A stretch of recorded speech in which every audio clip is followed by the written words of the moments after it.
Dr. Gold in the lab, Twitch stream glowing, formulas flashing, minds wide, knowledge flowing, equations on the board, numbers never sleep, teaching math and physics while them haters count sheep. Actual education, tune in and get schooled, flipping textbooks, breaking all the rules, from Newton to Einstein, concepts elevate.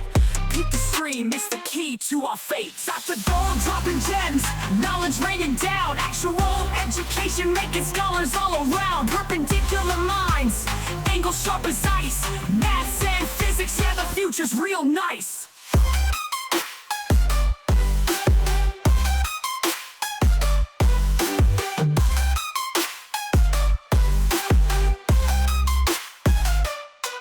Got the Pythagorean triangles about to flex, quantum theories on deck, breaking all the specs, relativity theories, worlds getting small, grasp the universal laws, standing tall. From the atom to the cosmos, we rolling deep, grazing up the stars, no time to sleep. Black holes and supernovas, concepts we unfold, brain power heavy, yeah, that's Dr. Gold. Dr. Gold dropping gems, knowledge raining down, actual education making scholars all around. Perpendicular minds, angles sharp as ice, maths and physics, yeah, the future's real nice.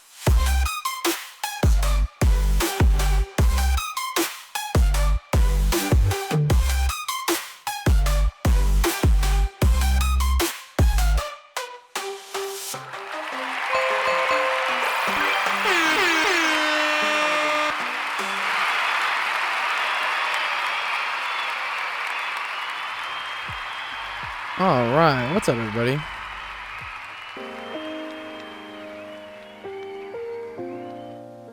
Good to see you, Reki. Monkey Man, what's up?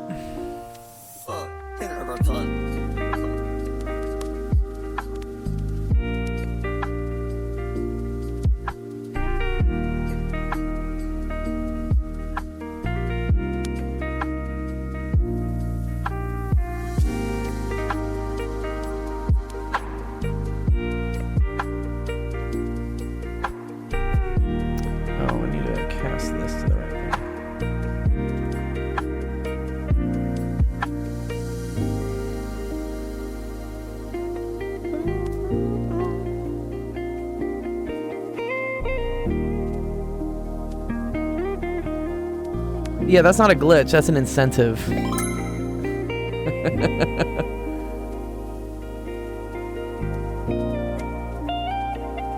Yeah, that's called buying in bulk. That's what I did today when I went to Costco.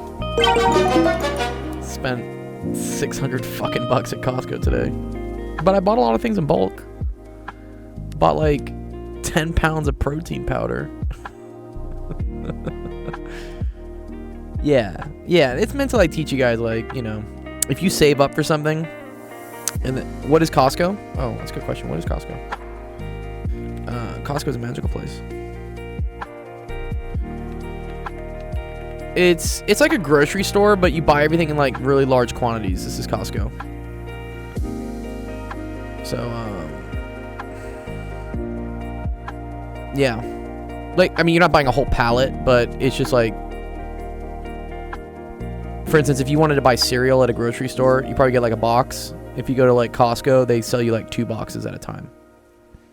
The whole thing is like, if you get more things at once, then it's cheaper. Buying in bulk. Yeah.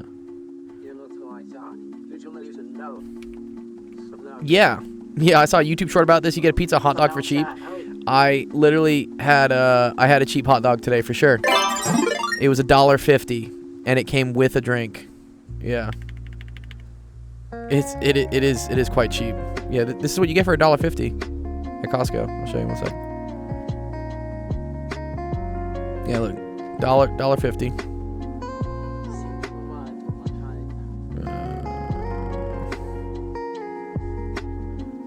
Yeah, and you get like unlimited refills. This is a really shitty image of it, but yeah, $1.50.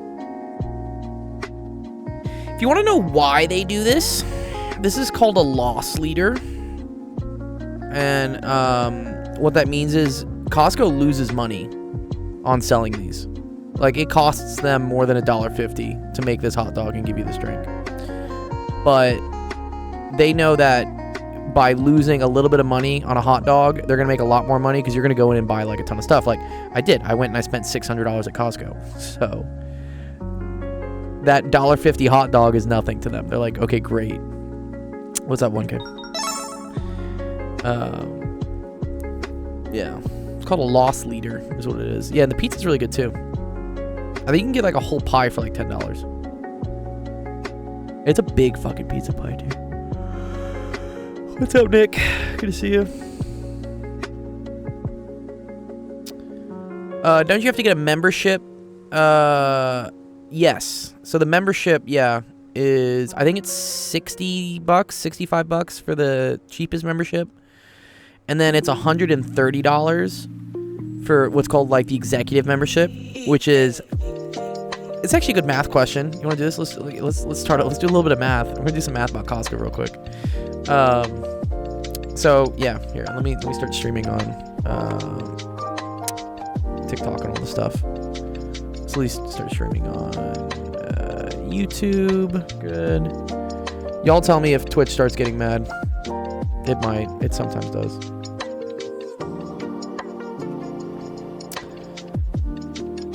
Okay, yeah, but at Costco, so, at Costco,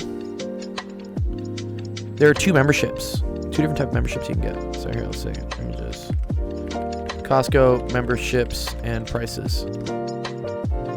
Yeah, here we go. This is old, actually. I think the new prices are $65 and $130. I think they just went up. But let's just assume we have the old prices. Okay. Yeah, exactly. Yeah. Because you buy like multiple things in like bulk. Okay. So at Costco, there's two memberships. Or two main ones. You don't really need to like deal with this. This is business stuff. 1 second. Let me turn this music down a little loud. Okay. So this is just $60 up front. This one, you get 2% cash back on every purchase. So what that means is if you spend $100, for instance, you get $2 back the next year when you go to renew your membership. It costs more upfront. So a good question here is like, how much do you need to spend at Costco in order for this to be worth it? Right? In order for the membership to be worth it. So, you know, let's think, right? We could say like, you know, the cost of a Gold Star membership, you have to spend $6K for it to be worth it? Well, let's see. Let's do the math. I'm glad you did that so quickly. So the cost of a Gold Star is just literally just $60, right? Doesn't matter how much you spend at Costco. It's always going to cost you $60. The cost of the executive, right? That's equal to $120 up front, but then it's minus 0.02 times X, right? Where this is the amount you spend. Okay? This is a good way of like taking, again, a real world situation, going to Costco and seeing, wait a minute, how much money do I need to spend there for this to be worth it? So you could just set these equal to each other, right? So let's say the cost of this is equal to the cost of this. So that's 60 is equal to 120 minus 0.02x. We can move the 120 over here. So minus 120, minus 120. It's all about Sam's Club, Sib. I actually do like Sam's Club. We don't have them here in California. Or do we? Sam, I forget where you're from. But around Los Angeles, definitely no Sam's Clubs. One sec, let me turn on the chat.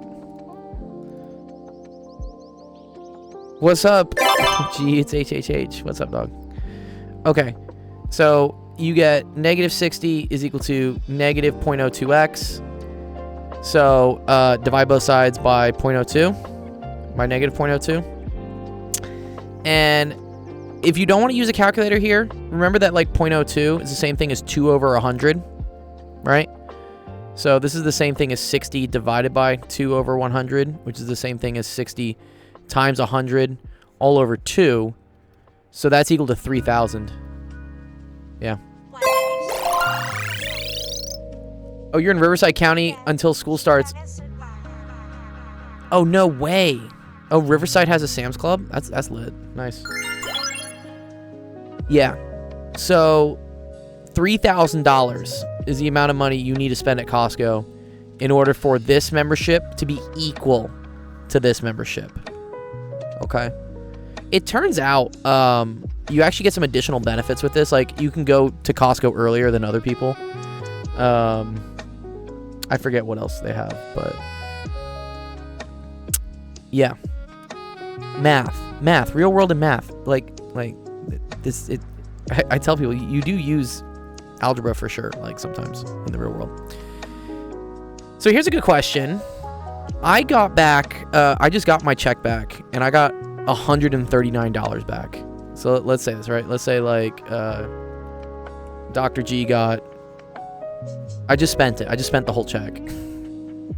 Got $139 back.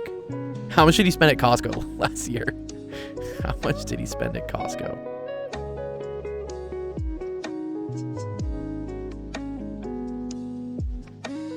Okay.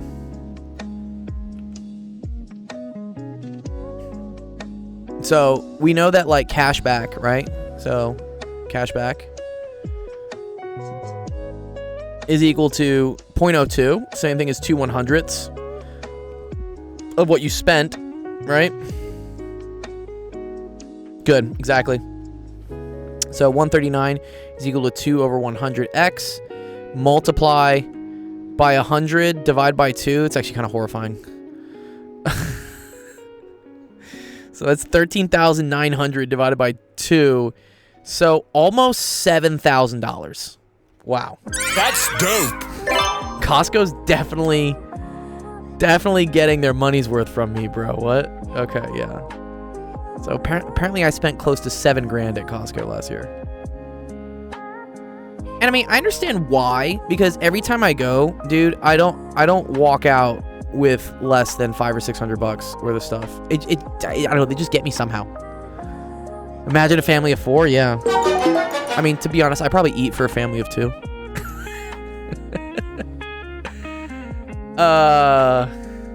It didn't used to be that bad. I mean, this is another comment on like the economy right now, because yeah, I used to probably spend about $300 or $400 at Costco, and then right after COVID, with whatever inflation and everything and all the prices going up, I started noticing it was always $500 or $600, and I was like, oh no. People are also likely to spend the cash back on Costco. Yeah, no, everything at Costco is a win-win for them, right? The gas is also super cheap. They sell the gas really cheaply because they know that also you're gonna be more likely to go in and, you know, buy things at Costco. Like, very rarely do I go to Costco and like just get gas and leave, or like just go get a hot dog and leave. The other big one is the rotisserie chicken. The rotisserie chicken at Costco is it's a lot of food, first off, and it's only like $6. It's so cheap. You can feed yourself like 3 or 4 times with a single rotisserie chicken, but it's all the way in the back of the Costco. So they make you walk past everything to go get that $6 chicken, and then you got to walk all the way back. And so what's the chances you're going to see something and buy something? Like, hell yeah, dude. Yeah, I would totally get something. I was at Costco today, and hilarious what they had. One sec. I got a video of it somewhere. Here. Look. Yeah, they had a Star Wars pinball machine at Costco. Look at this. This Star Wars pinball machine they had. This shit was dope. The only problem is that like this Star Wars pinball machine is $4,800. It's really expensive. Let me see. Star Wars pinball machine. Yeah. It was at Costco though, yeah. It was for sale. You could play on it. They let you play on it. It was just chilling there. Yeah, here it is. This is it. Yeah. Okay. Okay. It's $5,000 online with delivery, but yeah, you could pick it up at the store for $4,800. How many calories? How many calories do you eat a day, G? If I'm like watching what I eat and trying to cut, probably around 2,000, 2,100. Today I'll probably eat like 3,000 because I just don't care. I'm about to go to the desert for 2 weeks and I'm starting to load up on food basically. How much are standalone arcade games these days? Like to actually play one? I don't know. But if you want to go buy one at Costco, it's $5,000. Yeah, low-key, I'd rather spend $2,000 on a good PC than an arcade game. True. This is for a different audience, obviously, right? Pinball machines are a nostalgic thing for people that are older than me, honestly. My generation didn't really play pinball. It's like the generation after me, like the older one.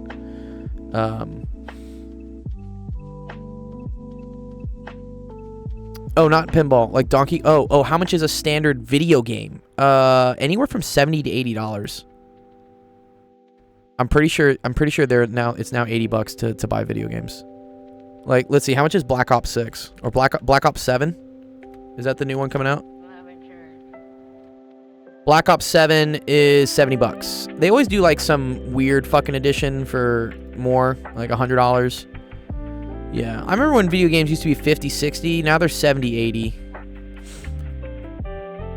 Oh, the stand-up arcade games. Oh, I don't know.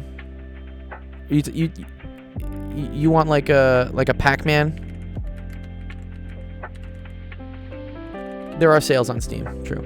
Okay, here you go. I mean, you can get the small one here, yeah, for like $500. If you want this one from the website called the Man Cave Authority. I love that they call themselves the Man Cave Authority. Looking around $3,000 for like a full heavy duty one, yeah. Oh, bro, you can get the fucking Daytona set. You can get one of these for $13,000. This is nuts, though, dude, bro. Like, what? Big buck hunter, like, dude, stop. Also, what? $13,000 for this machine, dude? Stop. Excuse me. Oh, dude, but yeah, this would actually be pretty sick. 18,000. Okay. All right. Enough of me like looking at video games. I want to help you guys out with some questions. Oh, Red Dead Redemption 2 for $20. Now it's $120. Yeah, they do sales every once in a while. It's good to catch them. Okay. Let's see. We got any news today? Today's like the second to last stream for the month. Tomorrow will be the last one. And then after that, I have to go pack a big U-Haul trailer and go to Burning Man. So yeah. And then we'll be back streaming again in like September. So give me a little bit of a break to recover. But for now, we do got some good questions. Look, Dylan's got one. I like that, Dylan. Thank you. Dylan submitted this.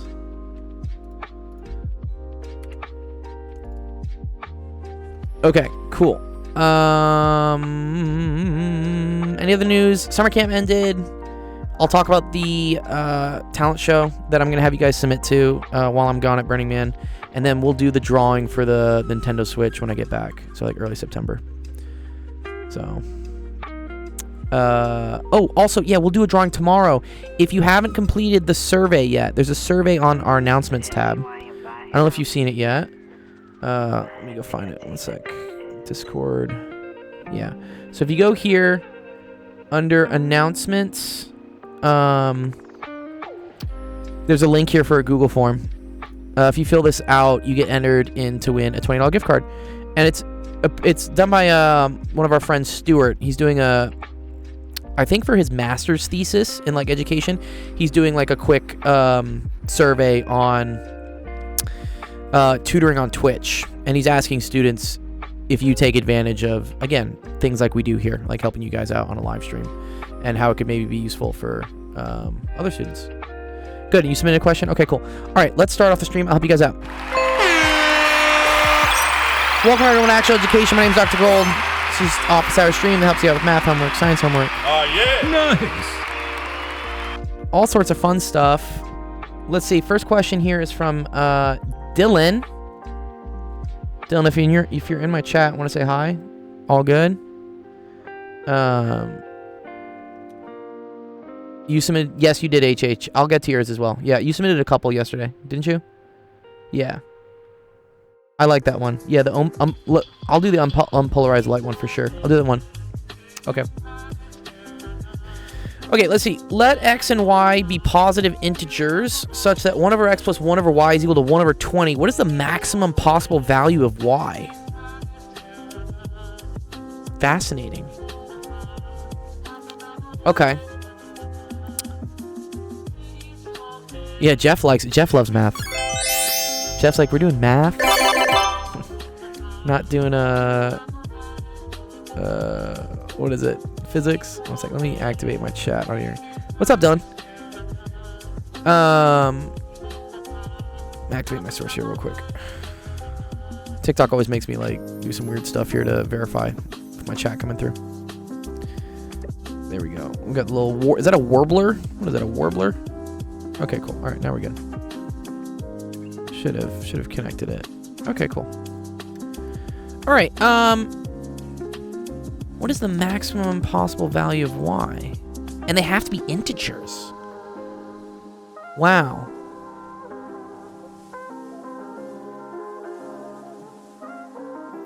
At this point, I feel like I want to try all of them. Like, I just want to try 1 over 480 and, like, see what I would need. Right? Oh, okay. So here, I think there's a pattern here. Yeah. Jeff kind of has it down. Yeah. So what we're gonna do is we're gonna combine these denominators first, and let me show like why this is the way it is. If for instance y was equal to 480, let's see what happens. So you have 1 over x. No, you're good, Sib. I appreciate the long and annoying ones. They teach me things. If we wanted these things to add up to this, right, we need to first like make this have the same denominator as this. So here, to get from 20 to 480, you need to multiply by, what is that, 24? So I believe this is 24 over 480. Okay. So then this would need to be 1 over x would need to be equal to, if we move this over, 23 over 480, okay? Which means x would equal 480 over 23. But that's not an integer. That's the thing. It has to be a positive integer. 480 is not divisible by 23. So this doesn't work. No. Okay, so, I mean, we at least showed, like, why one of the answers doesn't work. So this one is wrong. Let's see if there's maybe, like, a more intuitive way to do this. Jeff is saying, let's just, like, convert it to something first. Yeah, let's try that. Okay. Okay. If we were to combine these fractions, okay? So you have 1 over x plus 1 over y. Fractions suck, yeah. We don't like fractions. 1 over 20. Then, in order for these to have the same common denominator so that you can add them together, you have to multiply this by y over y. You have to multiply this by x over x. And then what you end up getting is y plus x all over y times x has to be equal to 1 over 20. Okay, cool. Or 20 times x plus y is equal to x times y.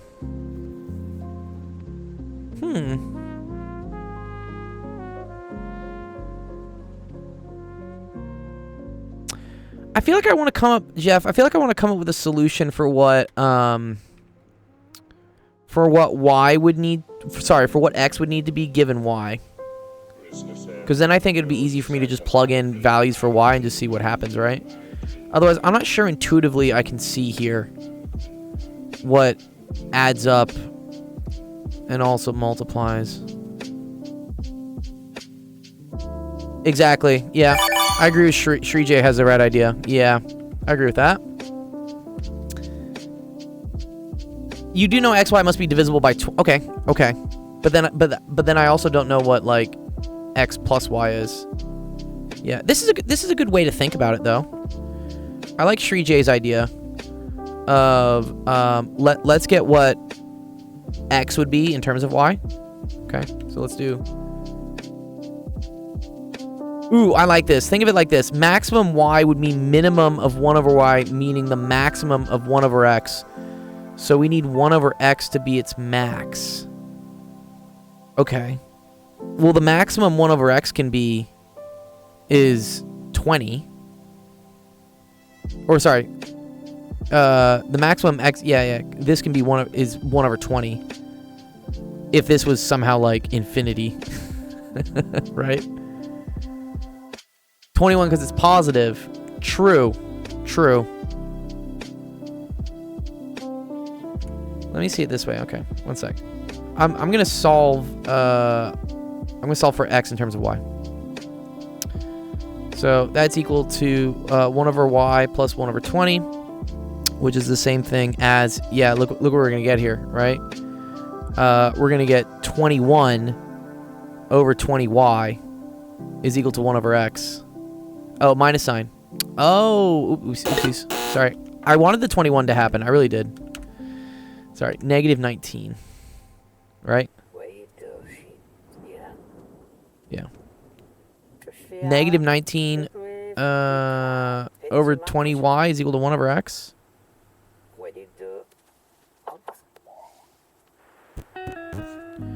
Yeah, so x is equal to negative 20y over 9. Yeah, that can't be correct.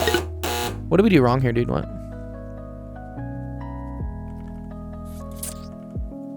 Oh, I know. I fucked up. Sorry.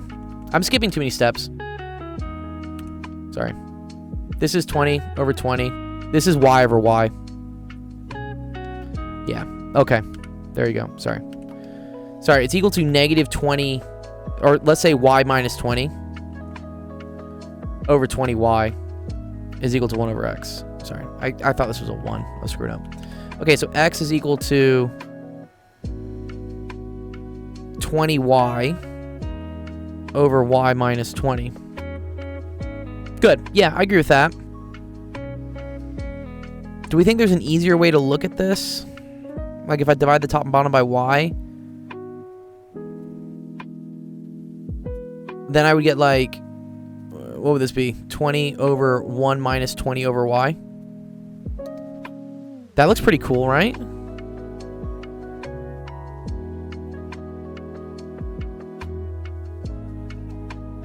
This is where I wish I knew more number theory, because I'm wondering if there's some rule here for this to be an integer. I mean, you can see right away, if we plug 40 in, so that's 1 minus 1 half, which is a half, and then 20 divided by a half is 40. So this one's okay. Yes, 1 minus 20 over y has to be a divisor of 20. Correct. So, I mean, this works, but I doubt it's at least 1. X equals 21. Y equals 420. Yeah, let's look at it. I just want to go through them real quick. Well, maybe we should start at the top, right? Because it's the maximum possible value. No. 1 minus 20 can't be less than 1. Oh, it can be less than 1, correct. So, if D was 420, then you have 20 over 1 minus 20 over 420, which is going to be, what was that, 1 over 21, right? 2 over 42 is 1 over 21. Okay, so then that's 21 over 21 minus 1 over 21. Cool. That's equal to 20 over 21. And then 20 divided by 20 over 21 is just equal to 21. Good job. Okay, so this is the correct answer. Wow, that's a cool one, Dylan. I like that. Good job. And A says too easy. I think that was good. Now, here's what's interesting. If we weren't given the answer choices to go through, could we have done it? Do you think we could have? Like, I agree it's easy when we're just plugging, chugging, like, what, but let's say they didn't give this to us. Is there an easier way? Is there a way to determine what that number is instead of just running that number up? Well, X has to be at least 21. I see. So that's the number to check. But what if 21 hadn't worked? So what? Then I go check 22, go check 23. I like that, Dylan. Yeah. I'm just wondering, what if you didn't get lucky? Like, I don't know, say this was like 1 over like 60. Do I instantly just check 61? Yeah, like I'm curious. What if instead the question was 1 over x plus 1 over y is equal to 1 over 60? It should work because, okay, Jeff's saying it should work because 1 over n minus 1 over n minus 1 equals 1 over integer. Okay. It works regardless? Okay. I just want to try. So let's say x equals 61, right? Yeah, I'm going to do it. 1 over 61 plus 1 over y is equal to 1 over 60. So then this is times y times 61 times 61. So I get y plus 61 over 61y equals 1 over 60.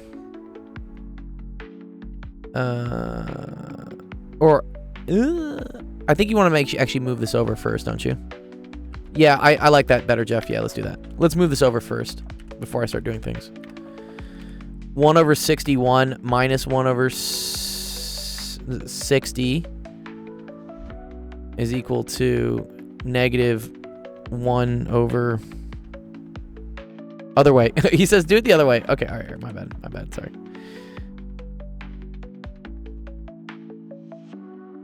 Wait. What happened to the y? Oh, okay. I see what you're saying. Sorry. 1 over y is equal to it's 60 minus 61, right? Or no. 61 minus 60 over 61 times 60, right? Yeah, there you go. Okay. Nice. Okay, then let me get my calculator out. Well, 60 minus 61 is just 1. What is that? 36, 90, 36, 61? Ooh, NA says it's x equals 63, though.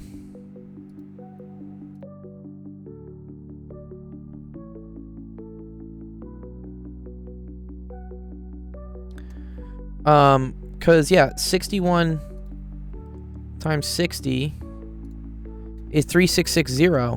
So that tells me y is equal to 3660. I think this one works, though. Or don't forget the t.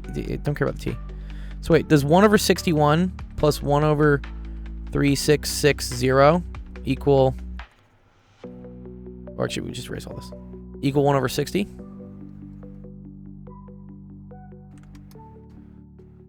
Uh, 1 divided by... I'm going to show the calculator to you guys.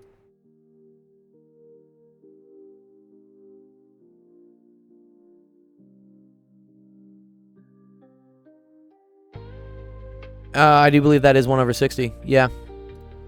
Yeah. Very interesting. Okay, cool. Yeah, NA, so I think this is the pair for this one. You're right, 63 and 1260 probably works. 1 over 63 plus 1 over 1260. Yeah, that works as well, but it's not the highest one, right? Okay, cool. That's a cool question, Dylan. Appreciate it, dude. Jeff says, I think you can show making X one bigger than the right side denominator always works. Yeah, no. Thanks for the question, Dylan. I'm sure some of our users or other viewers, we're streaming also on like TikTok and you're on TikTok. We're also streaming on Twitch and YouTube. That's why there's another chat. I need to figure out how to get those chats onto TikTok. I can get the TikTok chat onto Twitch and YouTube, but TikTok's like, they're finicky sharing their stuff. Now, if it was 7 over 60, that might be more interesting. Yeah. Edenrod says, Dylan, migrate to Twitch, bro. You won't regret it. Okay. Nice. Okay, cool. Good question. I liked that. Yeah, if we have time, we can try to do it like algebraically. Well done! Well done!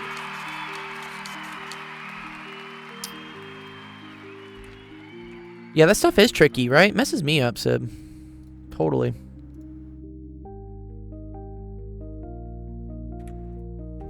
Why can't I copy his images? I took like a 10-minute nap before this stream. I was helping, so there's this kind of older gentleman at the gym. He's 92. And bro's like still like, I don't know, he's still like benching at least like a plate. He's nuts, dude, this guy.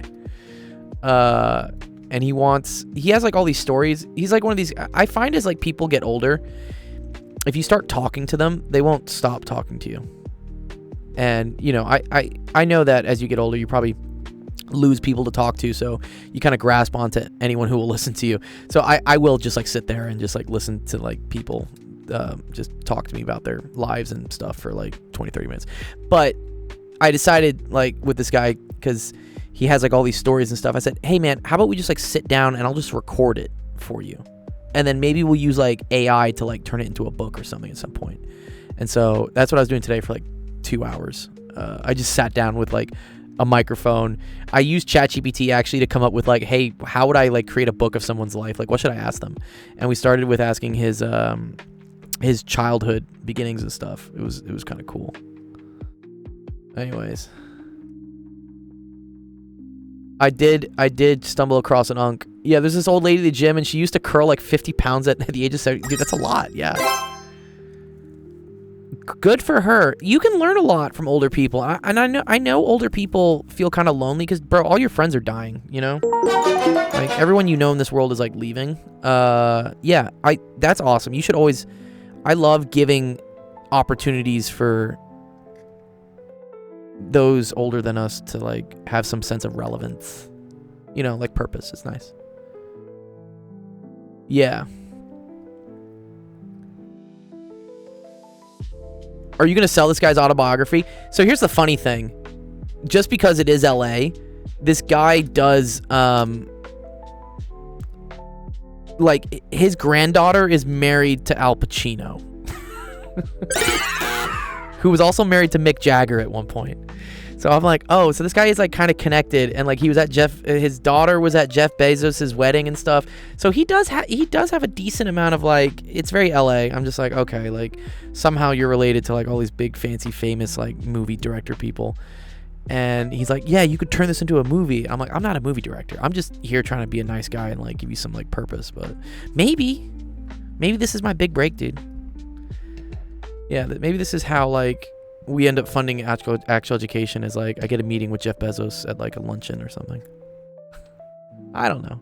LA's it's like only in LA does this shit happen, where you're just like it's divorced from reality. You can finally get out of this teaching math crap. Yeah. Yeah, wait, actually I want to verify that. He said his daughter's name was Nora. Let me make sure. Say, who is married to Al Pacino? Well, not all caps.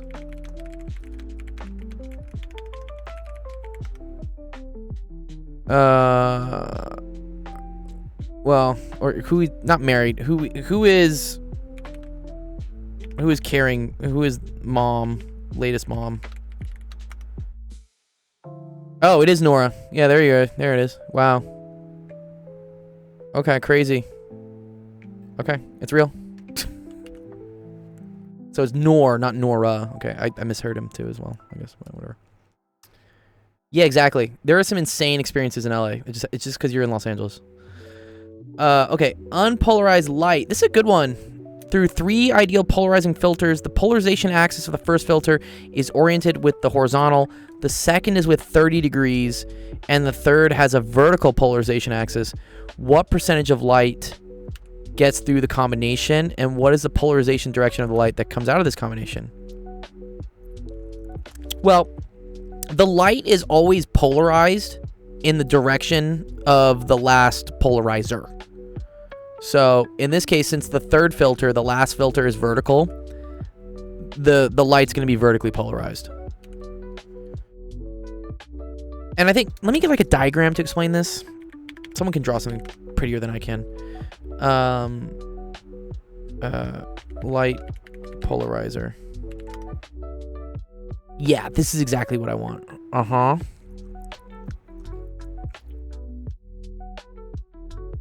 Yeah. Oh, this is super cool. Okay, cool. I like this. This is very good. I wish this image was a little bit clearer, but it's okay. Right. So light. What? Maximum. 1 sec. Let me fix this. It's so dumb. I got too many images on the board right now. Here, let me just delete all these. Well, no, I want to leave this.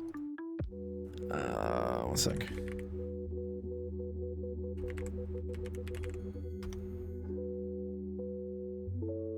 I gotta go in and clear the database.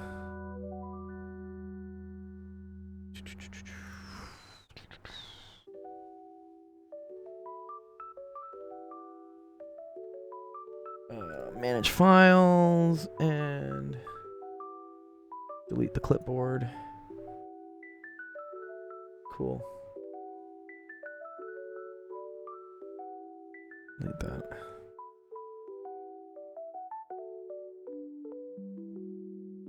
Okay, cool. Should be good now. There we go. Okay, cool. Here we go. All right. So light in its wild form oscillates in a bunch of random directions. This is called unpolarized at this point.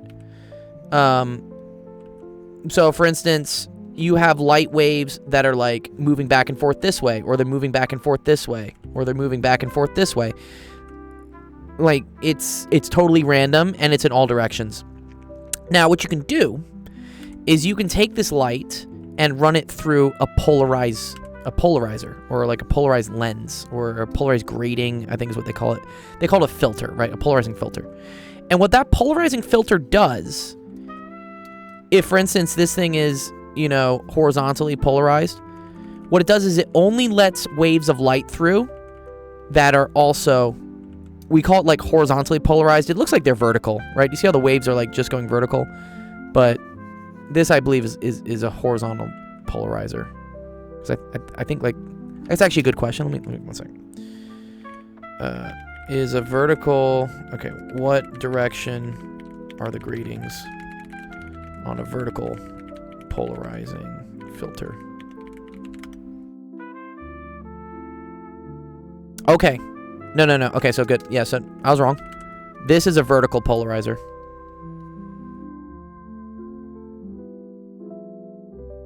And then the gratings are 90 degrees to the direction of polarization. So you have waves oscillating in all sorts of random directions, up, down, left, right, fucking, I don't know, like. And then once they go through this gate or filter, it only lets waves come through that are vertical. So now your light is only vertically polarized. Now here's the cool thing. If you were then to take this vertically polarized light, which is just in one direction, and run it through another polarizer, which is in a different direction, then only some of this energy, some of this light energy is going to travel through. If this polarizer, for instance, is horizontal, so let's say that like the gratings are this way, then you end up getting zero light makes it through. However, if it's at an angle, so let's get like, here's an example of one.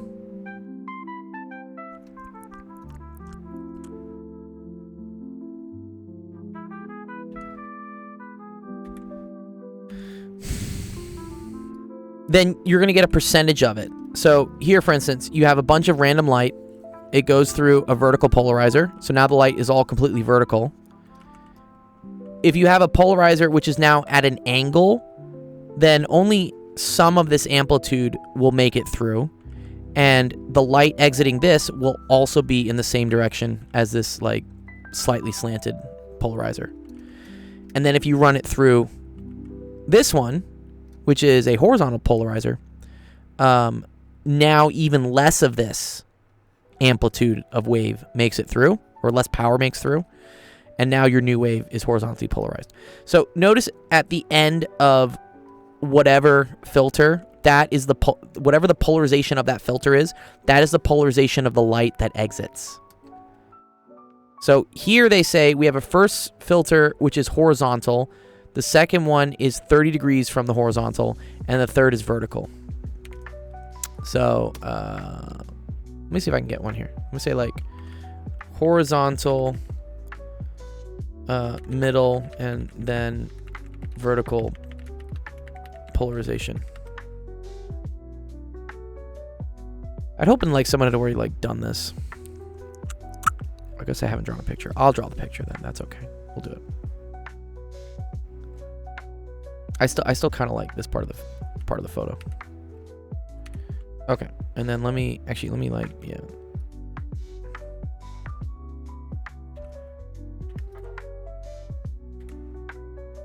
Okay.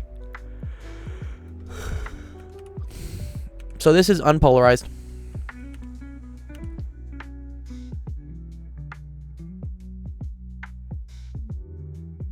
And then it's going to run through a first filter, which is oriented with the horizontal. Okay. So horizontal polarizer means it's going to have like vertical slits. Okay. So you can think about it like this.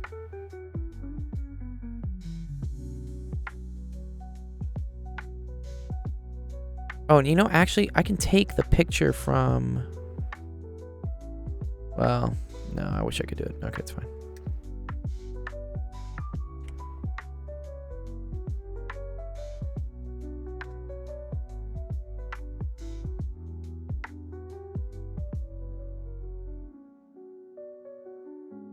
Okay, so this is going to be my first filter.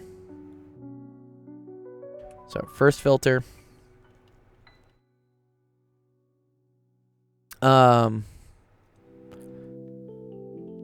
is vertical, or sorry, horizontal.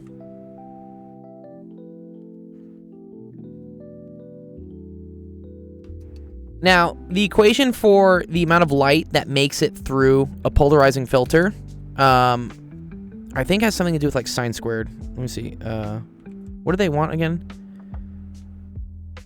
Percent of light. Say percent of light through polarizer.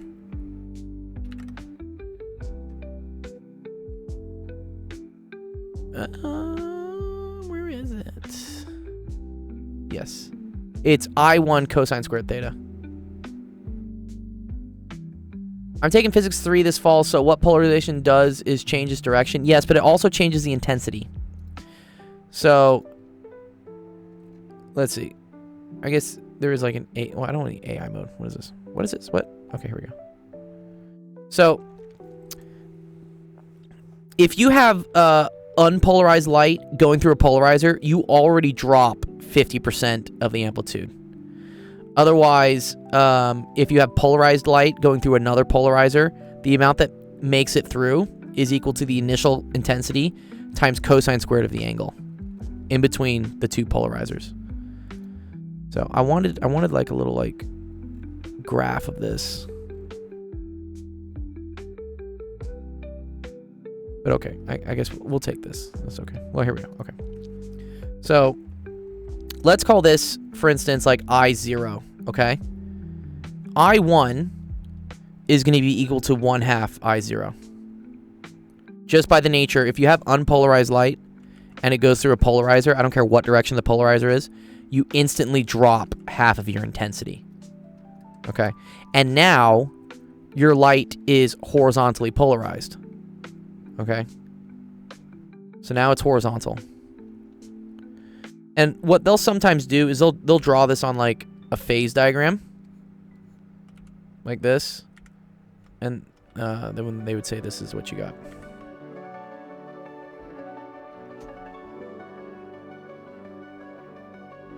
Okay. Now it goes through a second one with a polarization axis 30 degrees from the horizontal. Okay. So 30 degrees from the horizontal means now you have a new polarizer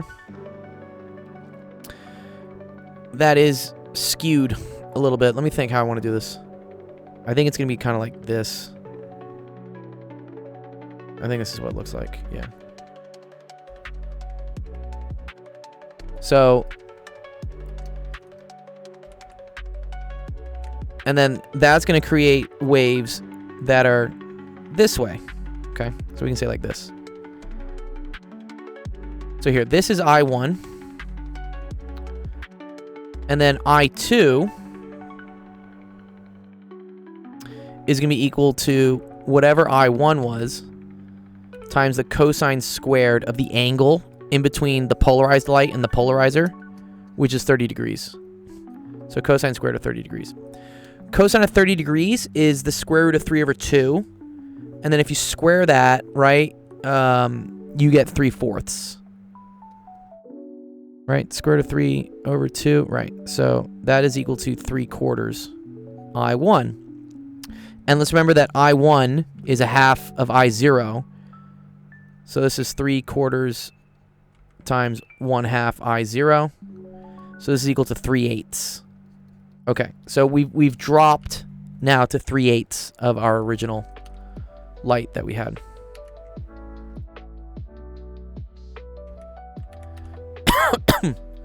Okay, and then finally it goes through another polarizer, which is vertical. So vertical polarizer, right, means that the slits are horizontal. And so now this will only let light out that is vertical. Okay?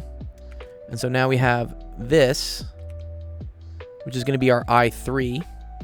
And we can say that I3 is equal to I2. And then that's going to be cosine squared. And then, right, it's the angle between this one and this one, which is now going to be 60 degrees. This angle between these two was 30. So cosine squared of 60 degrees. Well, cosine of 60 is 1/2. So squaring that's 1/4. So this is going to equal to 1/4 I2. But I2 is equal to 3/8 I0.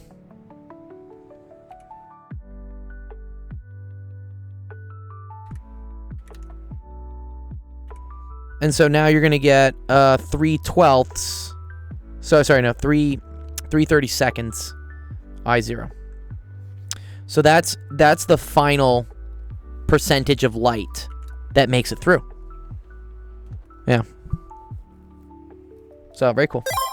Something you should notice here though, right, is that if the angle between your two polarizers is 90 degrees. So for instance, let's say this thing wasn't here and we had just horizontal light then hitting vertical light.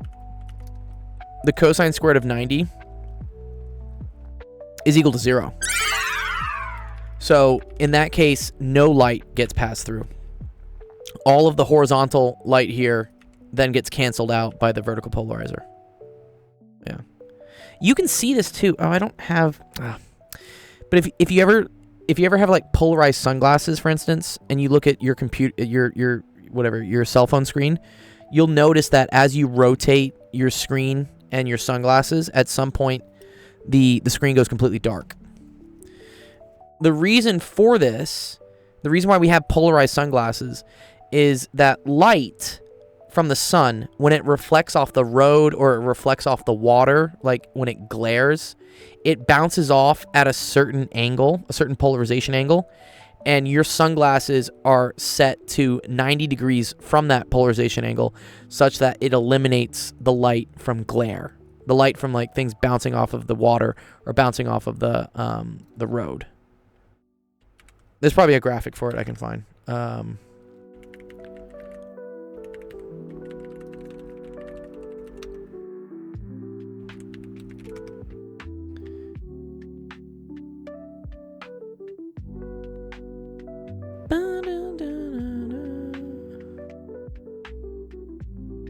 Yeah.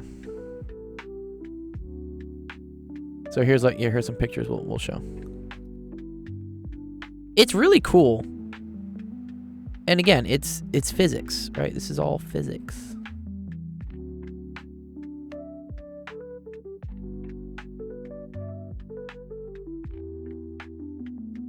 Okay, here's some things, right? Yeah. So the waves from the sun, the light from the sun is vertical.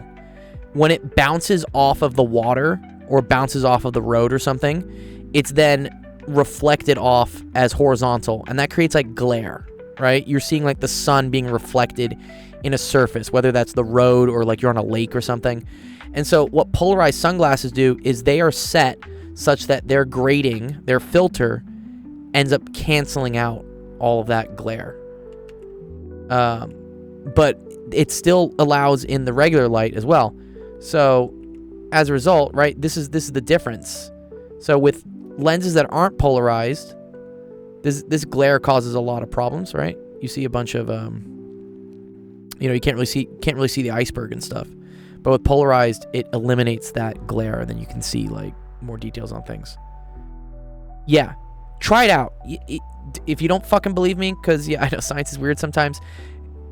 If you have a pair of expensive-ish, like more than $50 sunglasses, they should be polarized. Take your cell phone and start rotating the sunglasses. And you'll notice that there's some point where your sunglasses completely look dark. And that's because the polarization angle of your sunglasses is canceling out the polarization of the light coming off of your phone screen. And because of this, phone makers usually, because phone makers know people use like polarized sunglasses, they set their polarization angle to be such that it doesn't get messed up too much by the sunglasses. Yeah. Anyways, cool. Good question there. Odin Root, HHH. I appreciate it.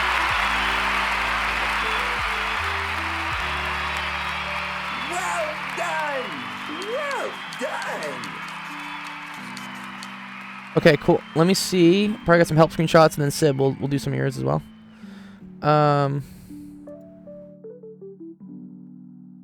Oh, this is kind of cool. More questions of matrices.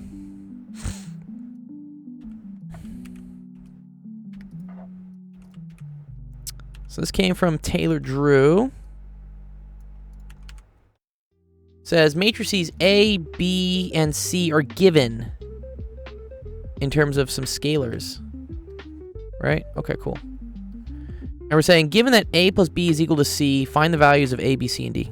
So these are matrices: big A, big B, big C, and then they want you to figure out little a, little b, little c. Okay. So A plus B is equal to C, so that means -2, 3, 1A plus B, -1, 2, -4 has to be equal to 1C, D, 4. Okay.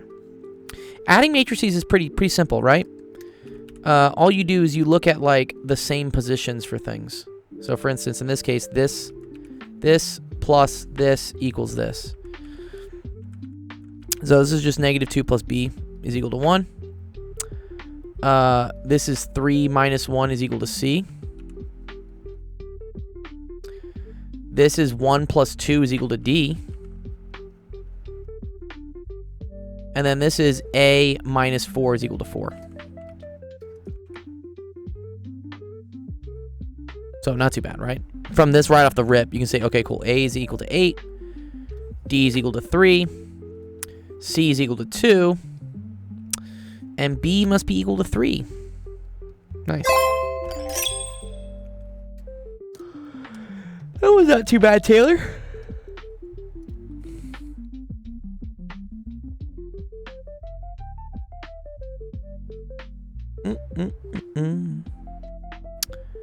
What can be like?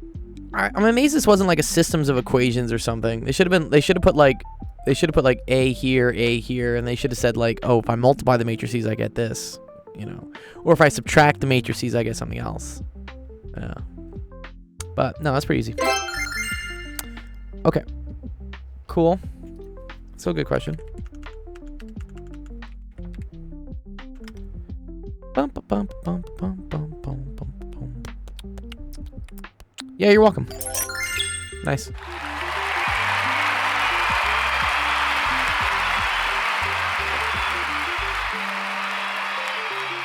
Well done! Well done!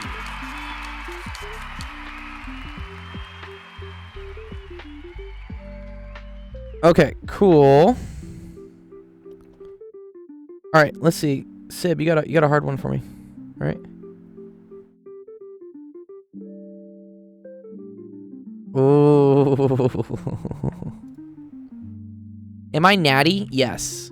You know, it's so funny, HHH. I was actually like talking to my one friend that I work out with at the gym, cuz I don't take like pre-workout. I don't take BCAAs. I don't take creatine. I don't take, I mean, I do occasionally like eat some protein powder just cuz I'm lazy, but I just eat bacon and chicken and beef. And my body just like naturally wants to like get bigger.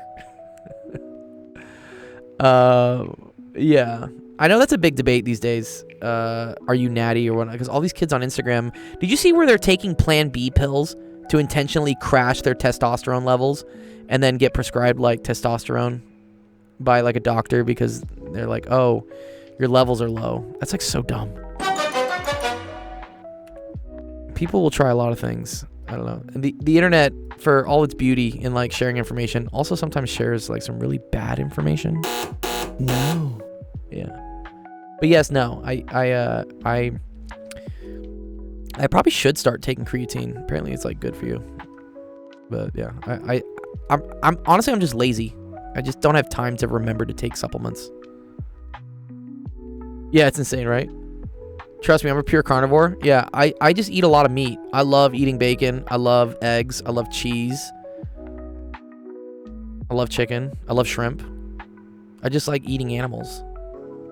I know that's like not some people's vibes, you know, but it's okay.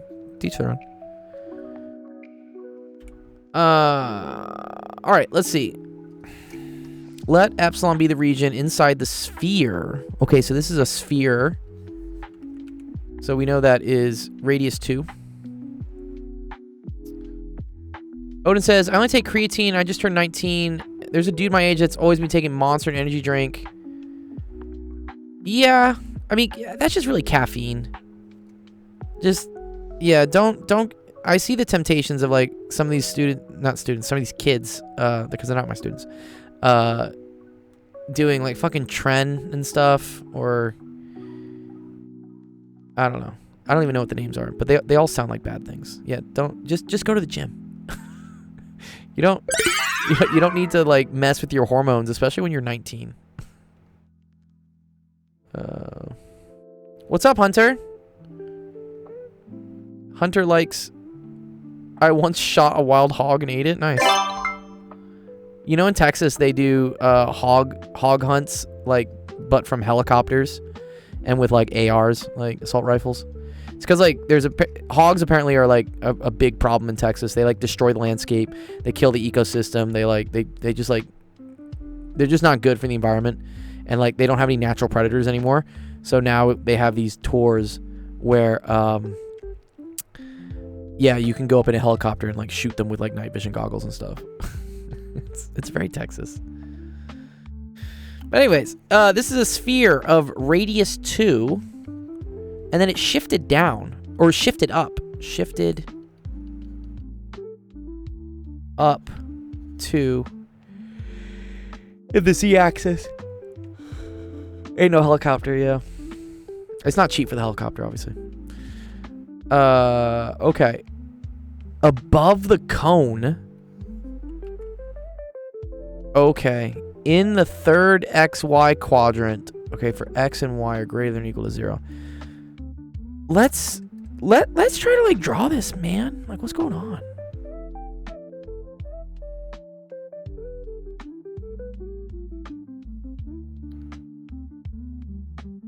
Okay.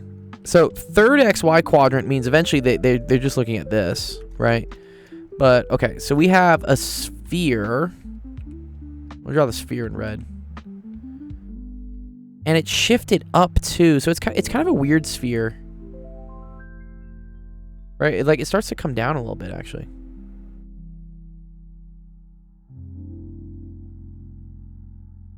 Oh, I didn't draw that right.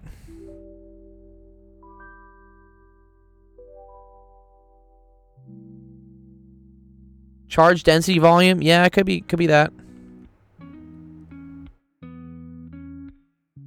Okay, I think this is like the best I'm gonna get with like trying to like draw my sphere. Okay. But then it's above a cone with okay, so then you have this.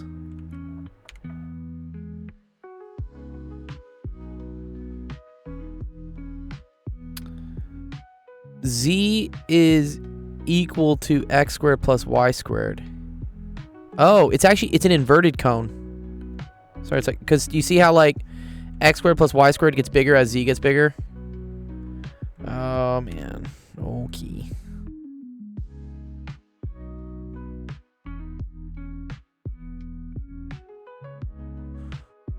Okay, so it's like this.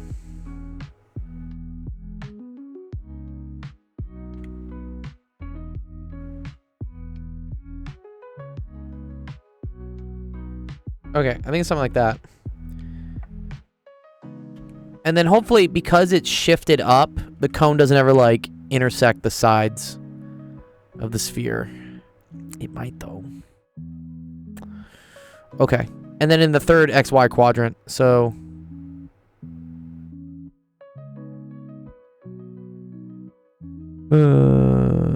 Z is greater...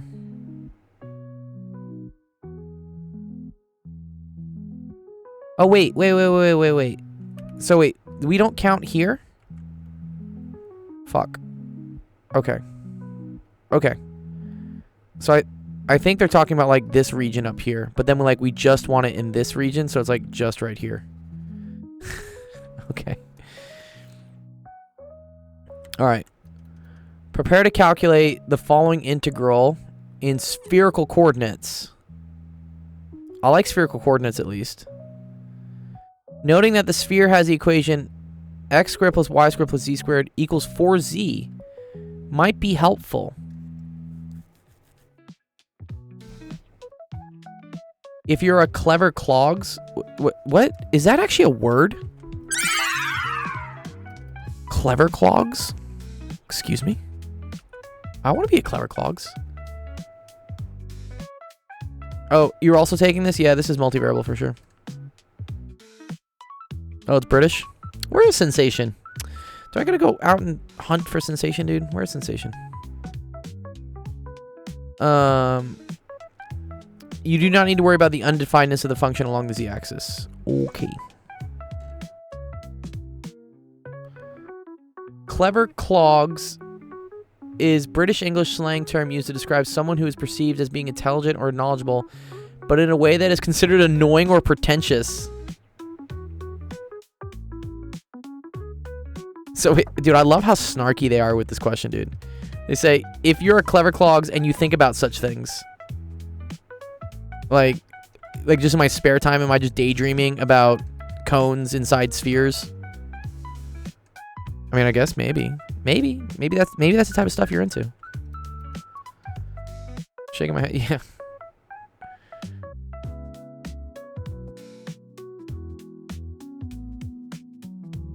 I've definitely heard of Clanker, dude. Clanker came from Star Wars.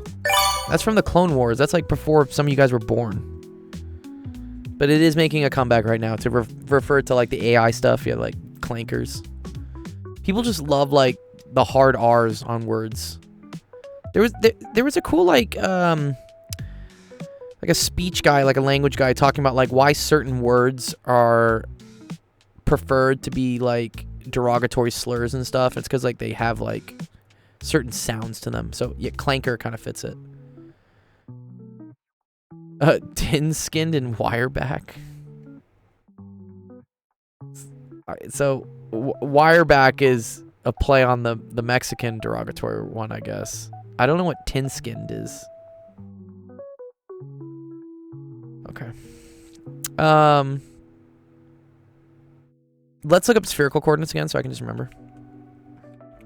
Also, we have to be careful to do it in math. Spherical coordinates are different in math and physics. Oh, thin-skinned. Yeah.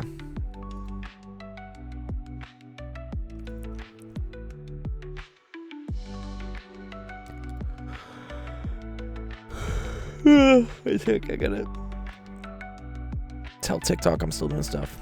School is starting for some high school students. I know it is for sure. In math, we correctly measure from the XY plane. Yeah, physics measures from the Z-axis. Wait. Is that not what's happening here, though? Dog? Wait a minute. Wait a minute. Wait a minute.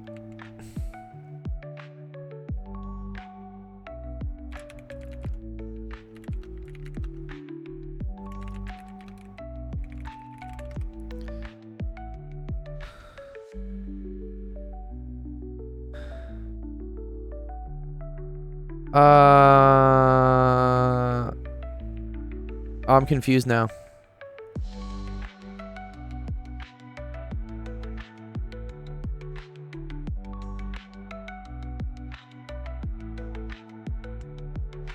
Wait, what?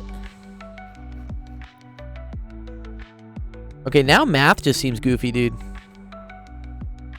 So they just changed theta and phi.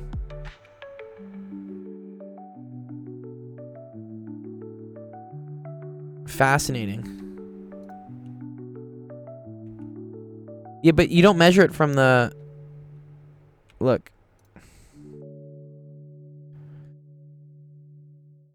I mean, that's two different sources, though. I thought it was from the XY plane, too. Apparently not. Yeah, apparently it's from the Z-axis.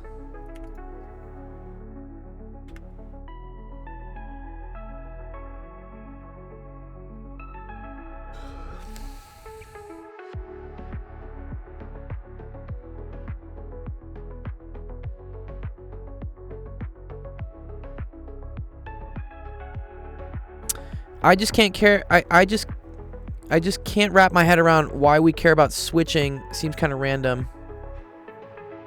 You're talking about like why do we switch to spherical coordinates versus doing things in Cartesian? The reason being, well, there's a couple of reasons. So one of the first reasons is that this stuff here goes away if we start using spherical coordinates. So for instance, in spherical coordinates, x squared plus y squared plus z squared is equal to r squared. So when you have something like this, this instantly just gets reduced to an r squared. And then square root of r squared is just r, right? And the other thing is, let me get all the coordinates.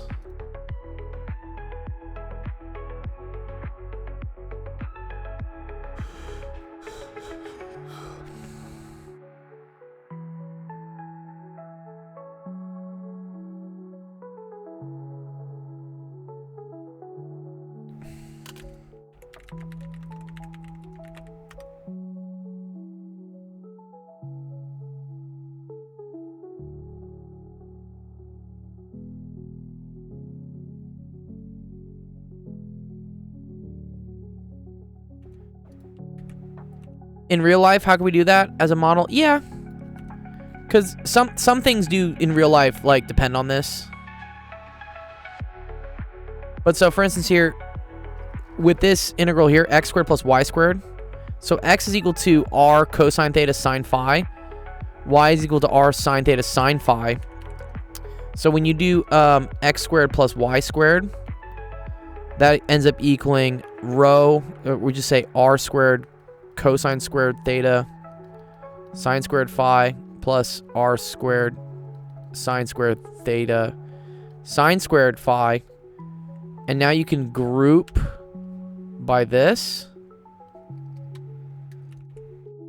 So you end up getting r squared sine squared phi, and then it's cosine squared plus sine squared.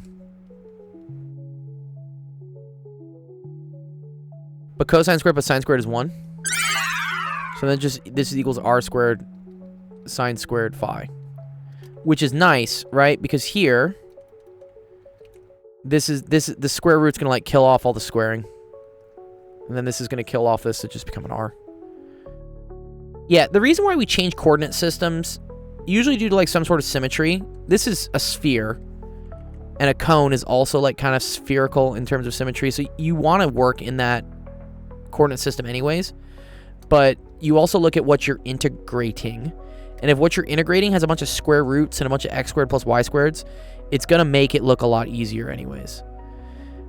In real life, why does this come up? Because these kind of this represents the magnitude distance of something in the xy plane, and then this is something the magnitude distance in the xyz, like whole volumetric space. So some things depend on how far away you are from, let's say, the z-axis, which is this basically, and then some things depend on how far away you are from the origin. If you have like an infinite line of charge, right? You remember how like electric field only depends on like the distance r away? That's represented in this.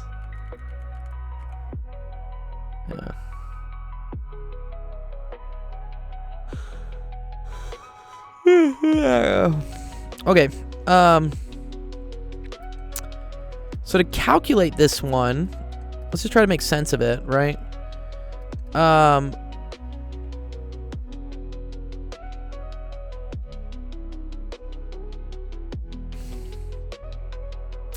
I think with integrating, you want to take as your outer integral for volumetric stuff. You want this to be like, I'm trying to describe what I think about it. Like, this is like the easiest to see and doesn't vary really. So, for instance, when we're looking at our coordinate system here, I know that I'm restricted to this quadrant, okay? Restricting to this quadrant is like the biggest and like most overarching filter. And that restricts theta to be from like pi over 2 to 3 pi over 2. So, and that doesn't depend on radius. It doesn't depend on phi. Like, I don't care. You're only allowed to have things with thetas between pi and 3 pi over 2. So I would write my first integral, which is really your outside integral. It's really your last integral, which would be d theta, right? I would write that as going from pi to 3 pi over 2. Because then that covers only this quadrant. Okay, now we got to think about, if I'm only in this quadrant, what are my other restrictions? Well, I see a restriction in phi already, right? Do you see how phi can only go from here to here? Right, phi is the angle away from the z-axis. So if I'm above this cone, right, not outside the cone, then the angle I can make from the z-axis can only go from 0 to pi over 4.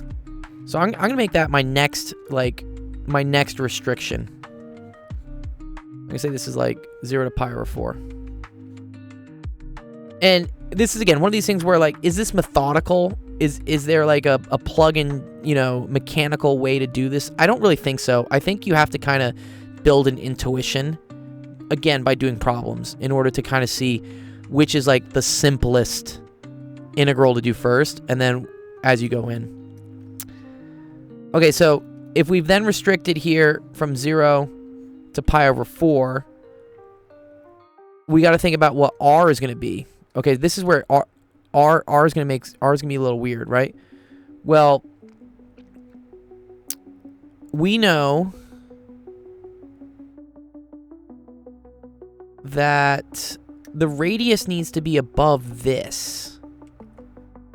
And that's going to change based on, like... Okay. Yeah, wait. That comes from this. Yeah. Z is greater than or equal to x squared plus y squared. Okay, so let's write this out, right?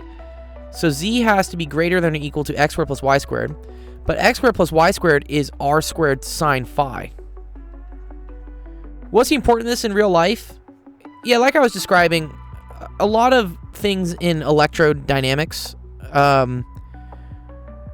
refer to like spherically symmetric things, like point charges or line charges. These all kind of come up. Right, yeah, it's just the top charge, right? And so above the cone means Z has to be greater than this, okay? So now Z has to be greater than r squared over sine squared phi.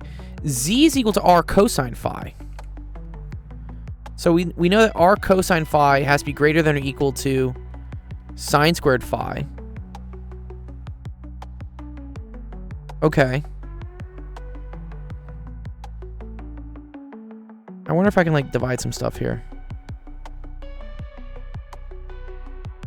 So that goes away. That goes away. So I get cosine of phi. It has to be greater than or equal to r sine squared phi.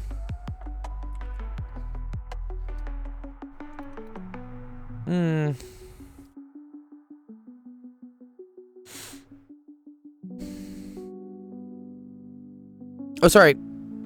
Z is greater than r. Sorry. It's the square root of x squared plus y squared. Oh, okay. Oh, well, actually, this doesn't help me at all. Uh-oh. This kind of fucks me up, actually. Oh, I actually don't like this. Oh. Because now I get that, oh, this is just dumb, right? 1 is less than or equal to sine or tangent of phi. Does that help me out? I don't really think it does. Fuck.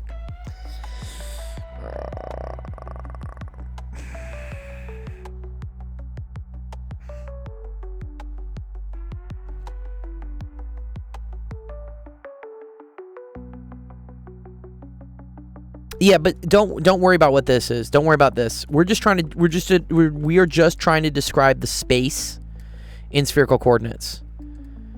And so if I'm talking about something in the third quadrant, that means that theta has to be from pi to 3 pi over 2. And then if I'm describing something above the cone, okay,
x squared plus y squared plus z squared is less than or equal to, so you're going to get a plus 4. Those here, this is going to be z squared minus 2z plus 4 is greater than or equal to 4, less than or equal to 4. This goes away. So you get that this is less than 2z. Very cool. Okay. So x squared plus y squared plus z squared has to be less than or equal to 2z.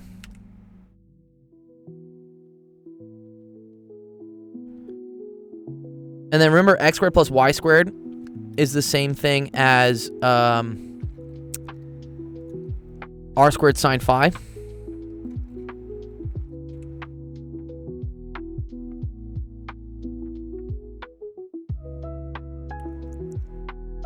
Yeah, r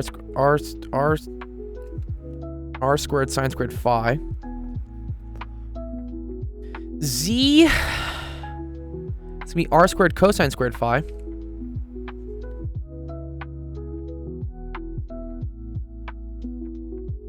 And then this is 2r cosine phi. Just for like how you define z in spherical coordinates, right? Z coordinate here is r cosine phi. And then x and y is like some combination of the cosine phi and the sine theta and stuff. Okay. This is cool. This is the same thing as r squared times sine squared phi plus cosine squared phi, which is equal to 1. 2r cosine phi. Okay, very cool. So watch this. Divide by r. R is less than or equal to 2 cosine phi. Now, did I fuck up? I did fuck up. Because this should have been 4z, not 2z. It is. Yeah. Yeah, I forgot to multiply by 2 again. So this is 4. This is 4. This is 4. Okay, cool. There you go. That's why the integral is from 0 to 4 cosine phi. Oh, man, that's fascinating. Okay, cool. And then, yeah, when you go to spherical coordinates, it's,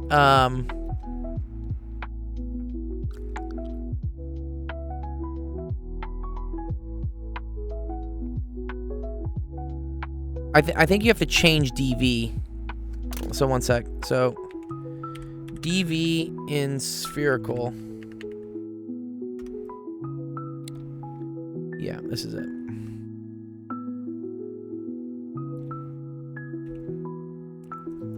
It's a cool question, Sib. Yeah. So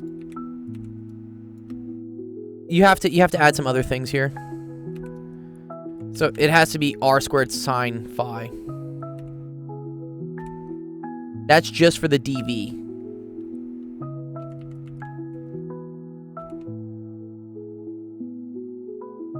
So dv in Cartesian, Sib, this is just equal to dx, dy, dz. But when you go to other coordinate systems, you have to do something which is called the Jacobian to like figure out how volume is integrated. And it turns out there's an extra r squared sine phi term on it, and then it's dr d phi d theta. If you want to verify this is correct, you can do this for just a solid sphere, and you'll see that you get you'll get 4/3 pi r cubed. It's actually pretty cool. I can show it. Do you know how to integrate in spherical?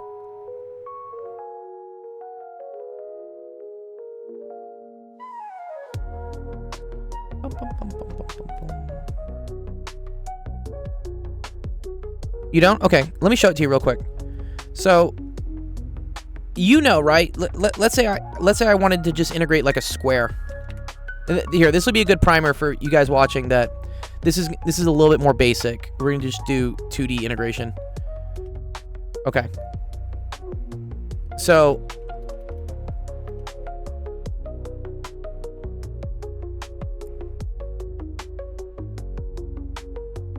Yeah, exactly. Yeah, so watch. So if I wanted to integrate this, okay, like this amount of area here, I could think about this as going from like,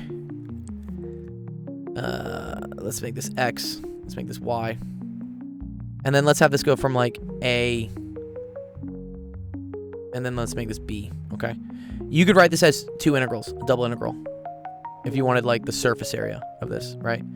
This would be the integral from 0 to A dx, and then from 0 to B dy of just one.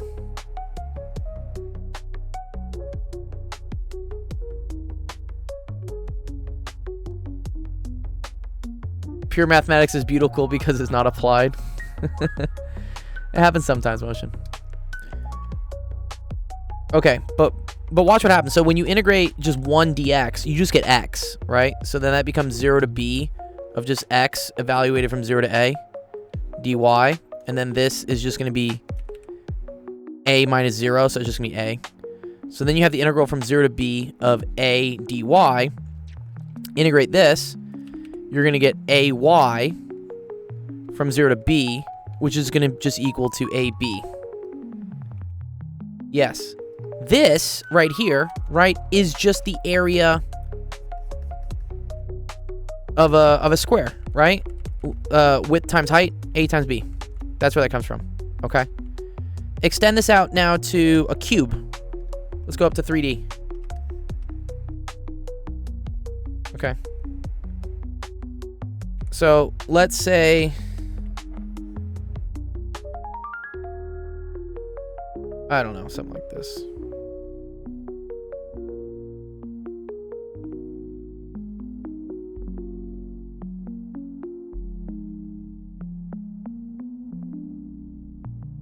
Did I do the volume? No, that was the area. I'm about to do volume. AB was the volume of the shape? How can it be the volume? Oh. Wait, what? Yes. Oh, I see what they're saying. Okay. Yes, my bad. Sorry. Thank you.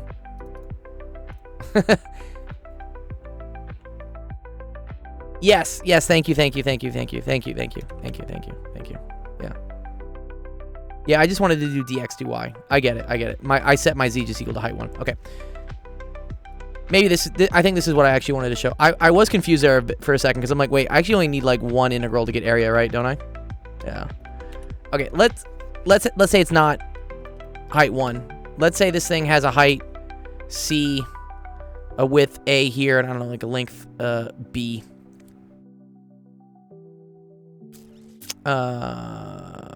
Right. Okay, cool. Let's just do it. Let's just see what happens. So this would be some integral dv, which in Cartesian is dx, dy, dz. So let's see. So in terms of z, we're going from 0 to c. And then in terms of y, we're going from negative b over 2 to b over 2. And then in terms of x, we're going from 0 to a. Okay, let's say this is y-axis, this is x-axis, this is the z-axis. I'm going to say like this length here is b, this length is c, this length is a. Polar might be a good starting point. Yeah, I think I just want to show this and then... You're right, I could do that. I could do r dr d theta. Let me show that next then. Okay, so if you were to integrate this, integral dx is just x, and then x from 0 to a is just going to get you a. What's up, Equity? So then you get a dy dz. So if I integrate this, now I'm going to get b over 2 minus b over 2. So that's just going to equal to b.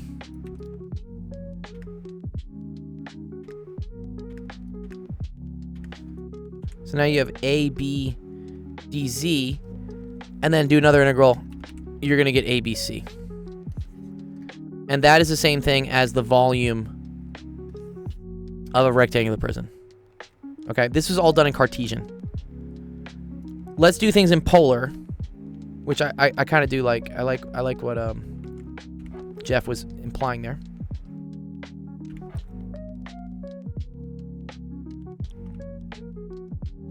Okay.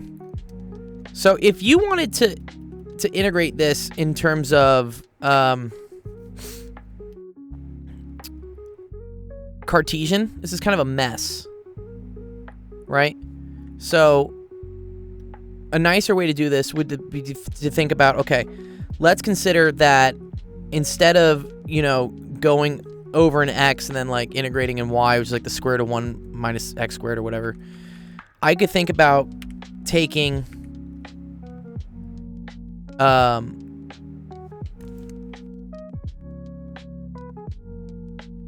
like a circle. I can think about things in terms of like r and theta. Okay, where I'm gonna do integral here. Join my fan club. What did that come from? I don't have a fan club.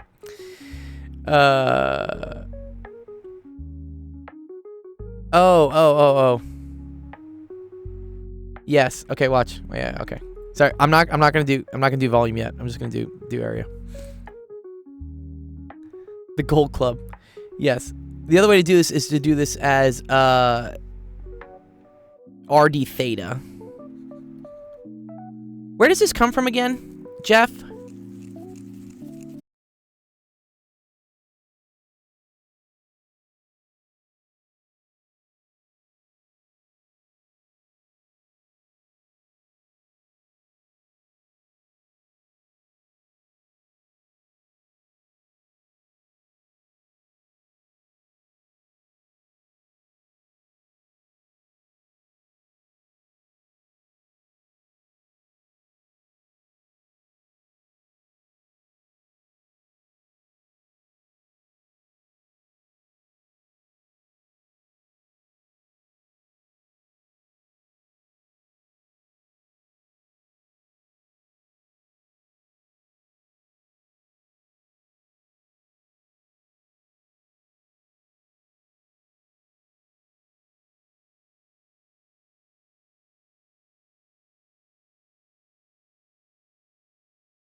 Yes. Because, okay, when you do a regular integral to find area, you're going from 0 to a dx, but then you're integrating from 0 to f of x dy. This is like what happens, right? And this is why this becomes the integral from 0 to a f of x dx. Is how you figure out the area of this. Oh, okay, cool. So I was right. Okay. Starting to lose my mind about why. Someone was telling me that this was a volume integral. I'm like, no. It's two integrals. Means it's an area. Exactly. You could do it with the circle as well. Okay, let's do it with Cartesian, though. Okay. So, yes, exactly right. Yeah.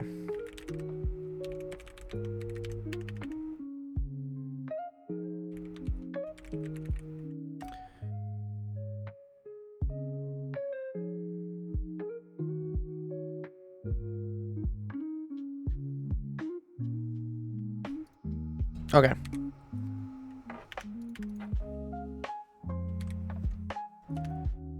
So, Sib, if you're trying to figure out the area, the volume of a sphere, okay? So we did the area of a circle. Oh, no, this is okay. I mean, this is a good refresher for anybody else who's like looking at this, because it's kind of like a basic thing, but it's good. Okay, this would also be a triple integral, okay?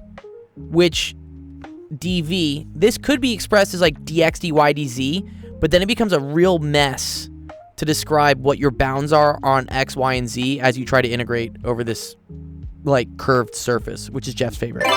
Jeff loves spherical surfaces. So the easy way to do this is to do dv in spherical coordinates, and dv in spherical coordinates is this. Here, I'm just gonna copy it real quick. I just don't have to draw it.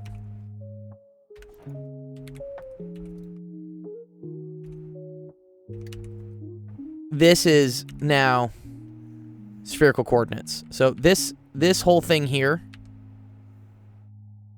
this is now equal to dv. And okay, so for our bounds, right?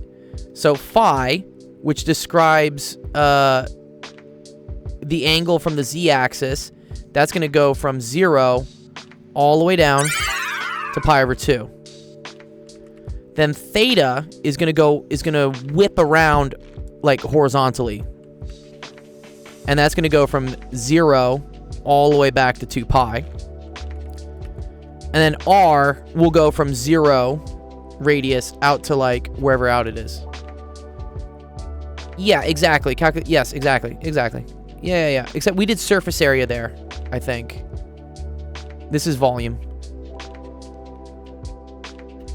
So when you integrate this, you end up getting like, so the integral of r squared is r to the third over 3, and you're going from 0 to r. So this just becomes r cubed 3 over 3, and then this is sine theta, d theta d phi, and now you're integrating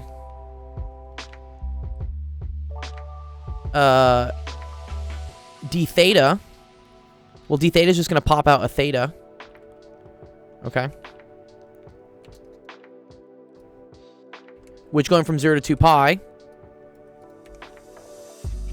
is just going to get you this.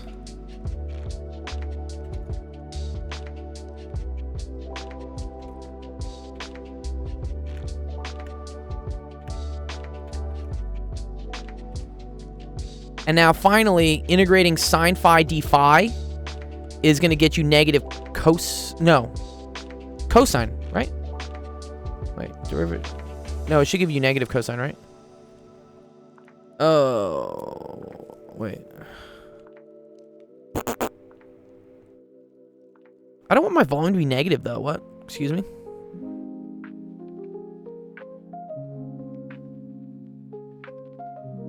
Help, Jeff. Isn't the integral of sine negative cosine?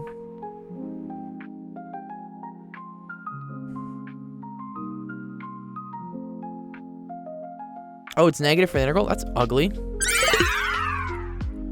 Oh, okay. And then cosine of...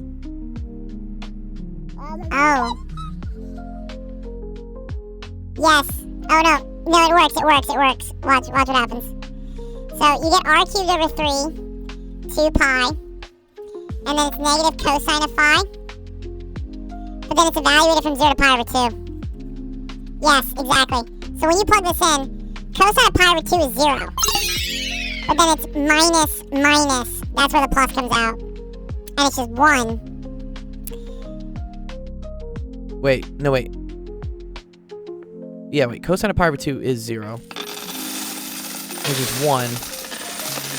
Oh, I need a 4 in there, though, dog. Where's my 4?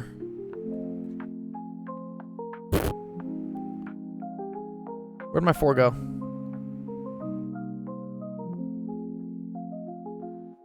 Oh, yeah. Okay, so this is 2/3 pi r cubed.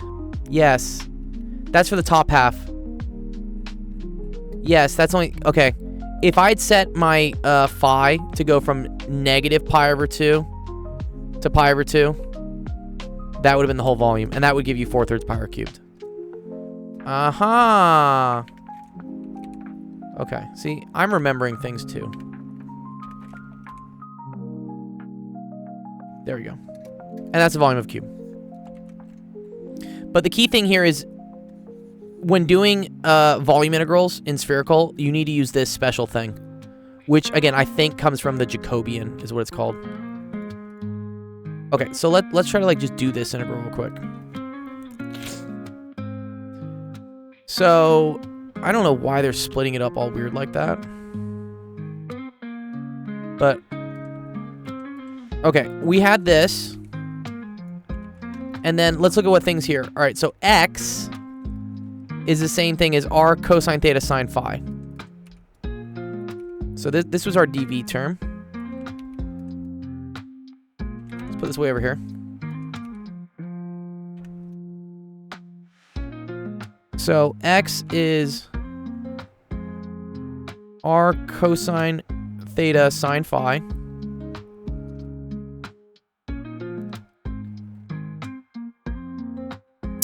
And then we already figured out that square root of x squared plus y squared is equal to r sine phi. Oh, so watch what happens. So this is over r sine phi. And then this thing here, right, was just r. Okay? And then we have another r squared from our dv.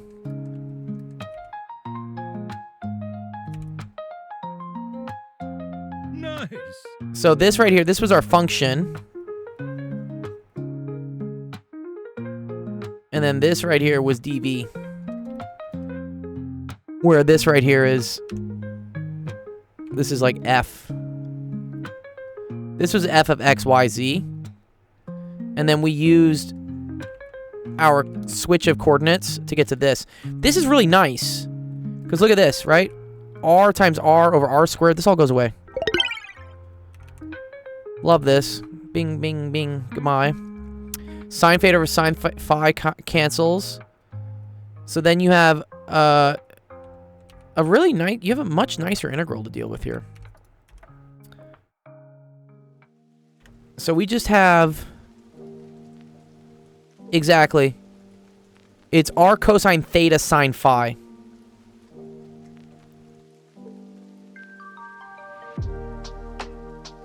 Bro looks dumb, but shit looks hard. It's not that bad. D phi d theta. Okay. So if you integrate cosine, we already found out, right? That's negative sine. This is integrals in 3 dimensions. It's vector calculus. So let's see. So integrating. Wait. I want to integrate dr first. Sorry, my bad. So that's going to be r squared over 2. Cosine theta sine phi.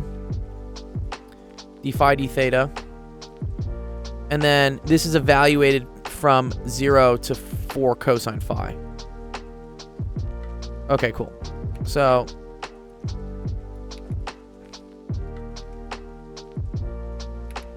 dude, I dropped out. I'm escaping school, dude. This is escaping the Matrix, bro.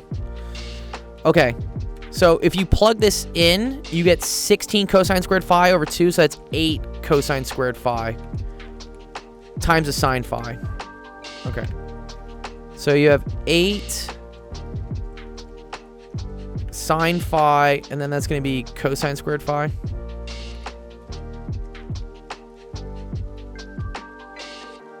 Okay, doing d phi, this is the same thing as u du. See how this is like u squared negative du, I guess, is a minus sign. Yeah.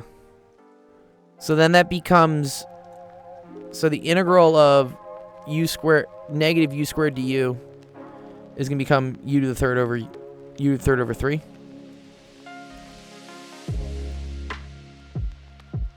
So now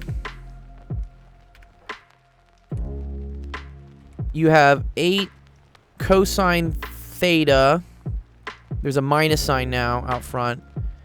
And then this is u to the third. U is cosine. So it's cosine to the third phi from 0 to pi over 4.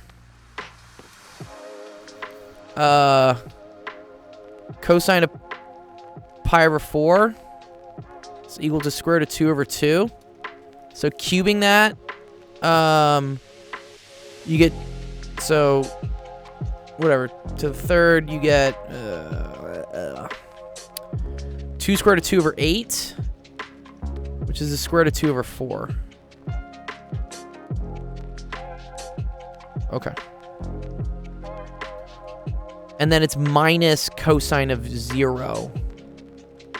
Okay. Cosine of 0 is just 1. Okay. dv isn't equal to phi squared. No, I think dv is r squared sine phi dr d theta d phi. Did I fuck that up? No. Yeah, look, no, dv is r squared sine phi dr d theta d phi.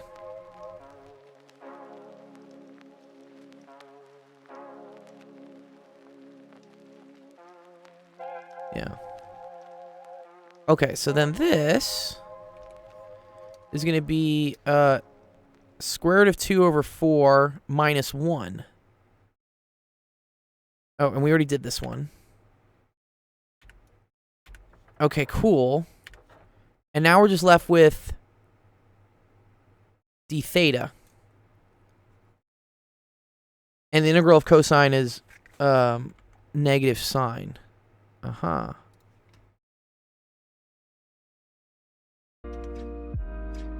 Okay, cool. So the negative's going to go away. So we just get 8 sine theta square root of 2 over 4 minus 1 evaluated from pi to 3 pi over 2.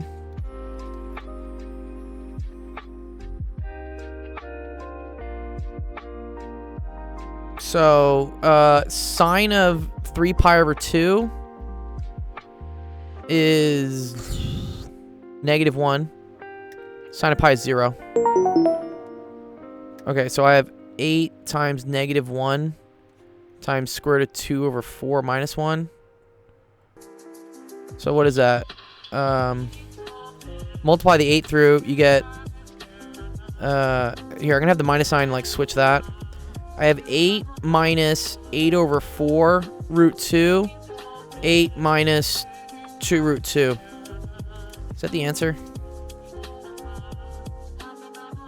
8/3? Fuck. Where'd they get the 3 from? Oh, my bad. I forgot about this 3 here. Sorry, there's a negative 1/3. Okay, cool. So it's 1/3 8 minus 2 root 2. Is that the same thing as this?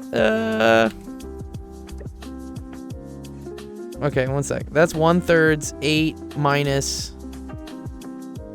4 over root 2, which is root 2 over 2.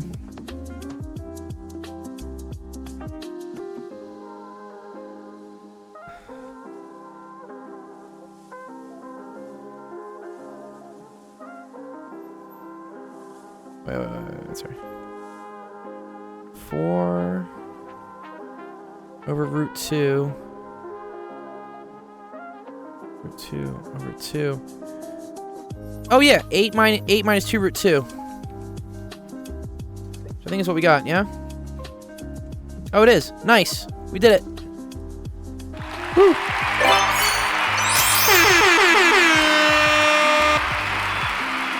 Hot damn.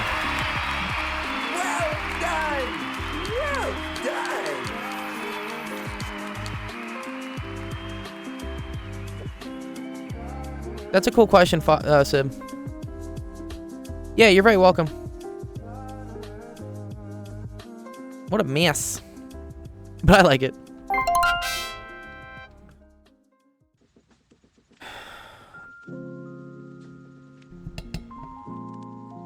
Okay, cool.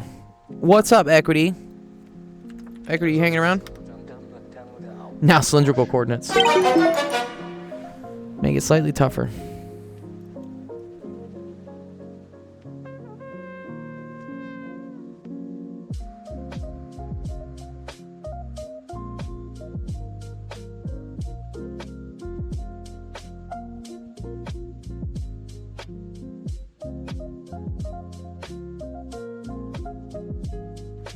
All right, let's do yours.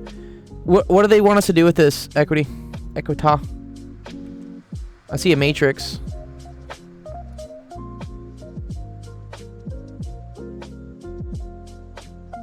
Yes.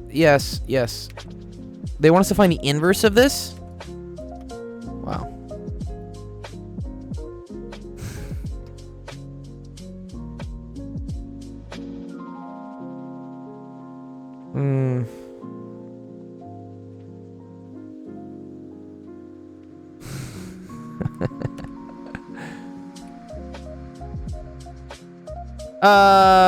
Okay.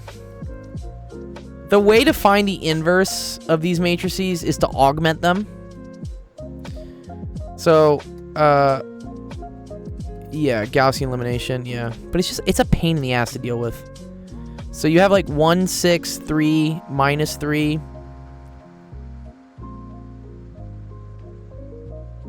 And then you do like 1, 0, 0, 0. And then this is like 2, 7, 1, 2, 0, 1, 0, 1. Or sorry, 0. 1, 5, 3, minus 3. 0, 0, 1, 0. And then 0, minus 6, minus 2, 3, 0, 0, 0, 1. This is like technically what you create. Okay? And then your goal is to turn this into this.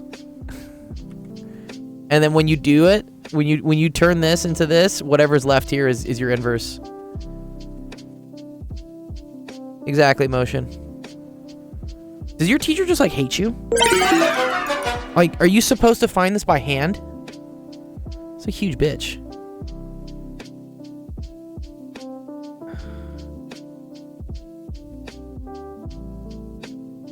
What's up, Zach? Well, they asked him to find the inverse of this matrix, which this is really terrible, isn't it, Zach? Shout out to Zach. Zach's a great guy.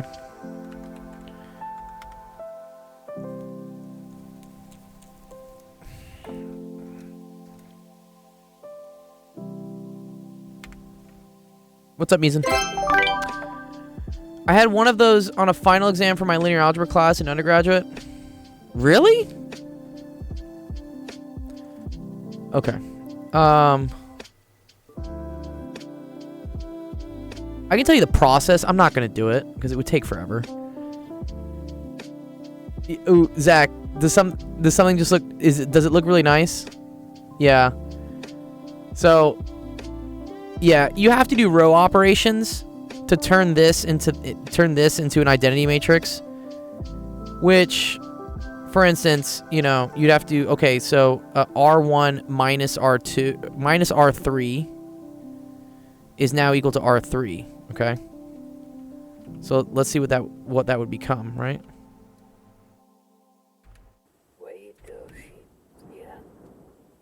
So R1 minus R3 becomes R3. So 1 minus 1. This becomes 0. This becomes 1. This becomes 0. Oh. Yo, look at this. Look at this already, Zach. It's actually kind of fucking nice. Okay, but then you have to do this. This minus this. Okay, so 1 minus 0. So this is now 1. 0 minus 0 is 0. 0 minus 1 is now negative 1. And then 0 minus 0 is 0. Okay. So then another row operation would be negative 2 times R1 plus R2 gets you R2.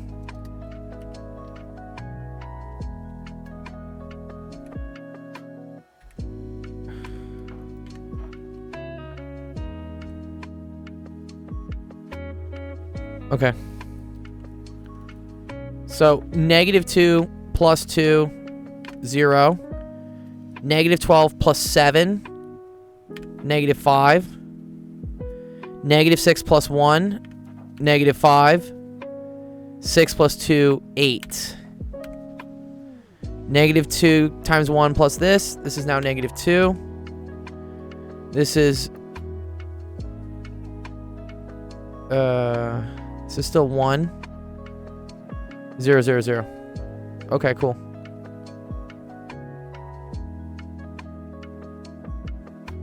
Okay. It is. Look at this, Zach, right? Now R1 plus R4 implies R1.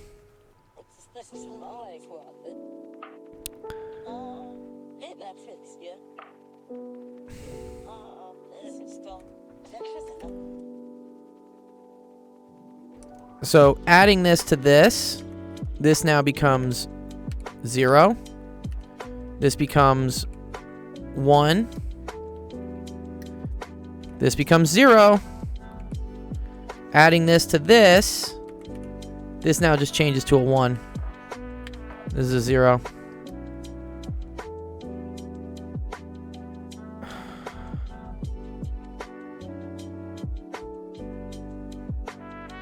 Okay. I see another one, right? Did I fuck something up? Wait, did I fuck something up, guys? I'm sorry. One sec. From here. R1 plus R4 equals R1, right? 1 plus 0 is 1. 6, 0. 3, 2, 0. You can't have a row of zeros. 1 plus 0 is 1. 0 plus 0 is 0. 0 plus 0 is 0. 0 plus 1 is 1. Oh. Yeah, sorry, I did that backwards. Yeah, sorry. Sorry. Implies R1, doesn't imply R4. Thank you.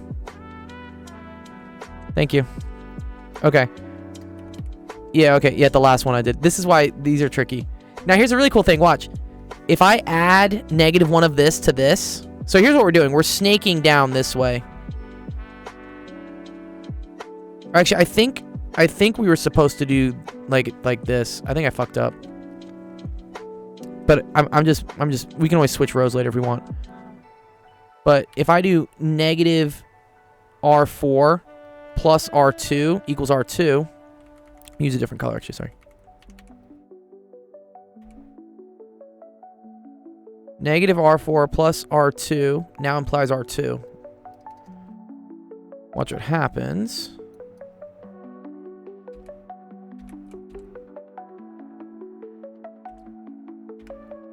Yeah, it's not like required, I know. Okay, so negative 6, negative 6, which is 6. 6 minus 5 is 1.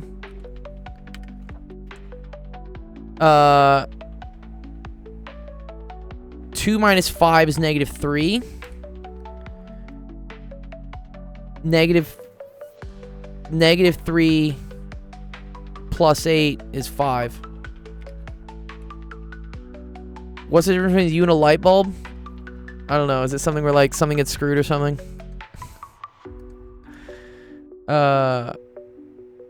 This plus negative 2 is that. Blah, blah, blah. This is the only one that changes. Negative 1, so this is just going to become minus 1. Okay.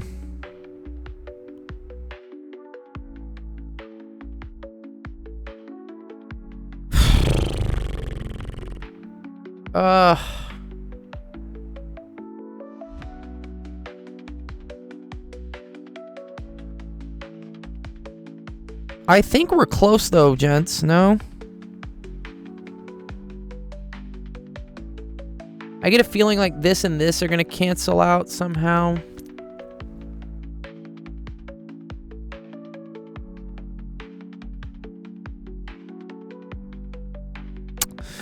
Yeah. You have to keep going though. Yeah, it's gonna be hard. Wait, sorry, Pope, what are you saying, dog? The light bulb can be replaced. Aww. Thank you, QSM. That's really nice of you to say that, man. What's the difference between you and a light bulb? The light bulb can be replaced. Why does a right-hand rule when trying to figure out which way a magnetic field is going? Why can't the field go the opposite direction? Because that's just how cross products work.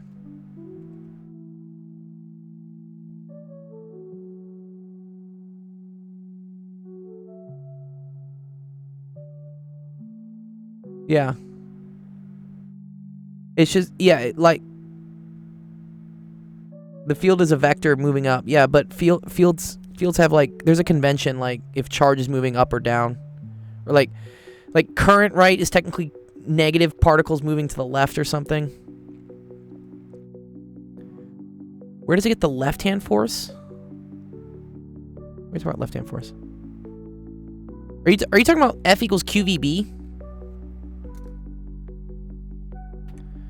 Anyways, Equity, you just have to keep doing this. I got you this far. Just, yeah, keep going for it.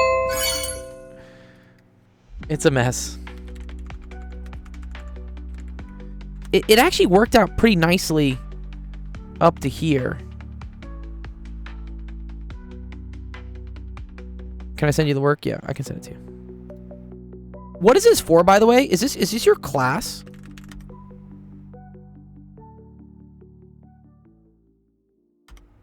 Why does the positive go to the left? I'm not sure I'm not sure I follow what you're saying.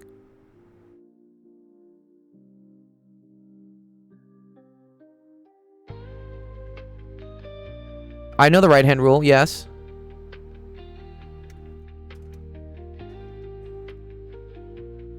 Where you put your thumb up, correct.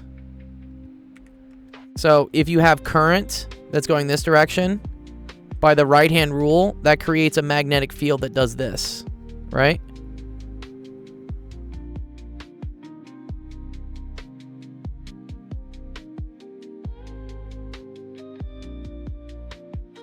Why can't it go the other direction? It goes counterclockwise. That's just the definition of what it does.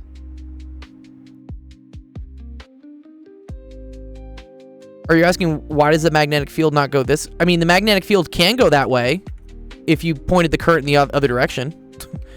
If the current's going down, then you can have the magnetic field go clockwise. Yeah.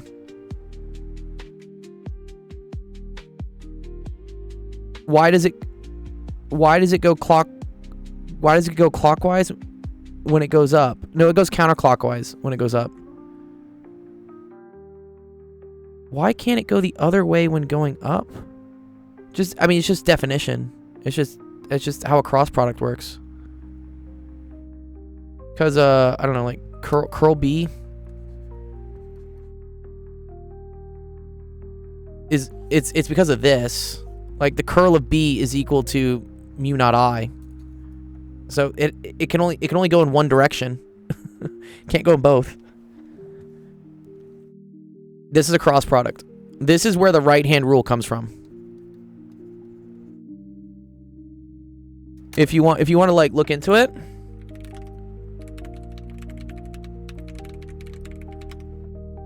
That's all this stuff.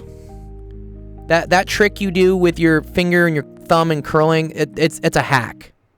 If you really want to do the proper form of this, you should look at like how math works with cross products. Yes, it's Ampere's law with a differential. Where's the B vector coming from? That's the curl of the magnetic field.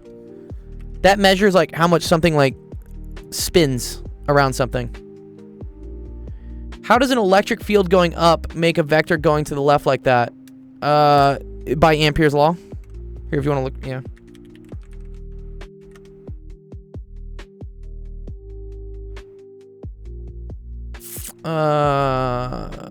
B dot DL is mu dot I. I want the Maxwell, sorry. I think it's Maxwell's equations. Here you go. There you go.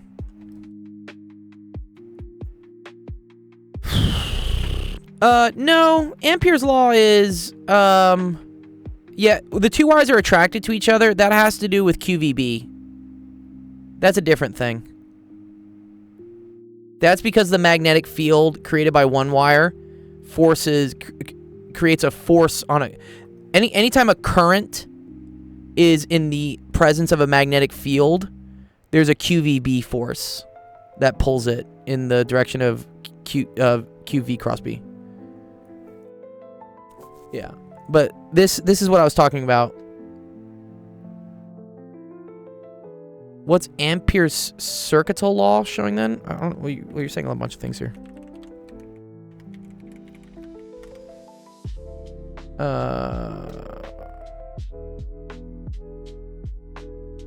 Oh. Yeah.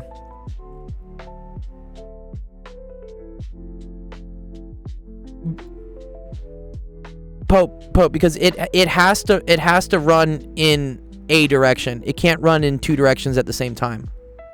So you have to come up with a convention for which way the direction runs. Yeah. Okay. I've already explained it to you. It's because of this. It's because of cross products. That's why it doesn't go in the opposite direction.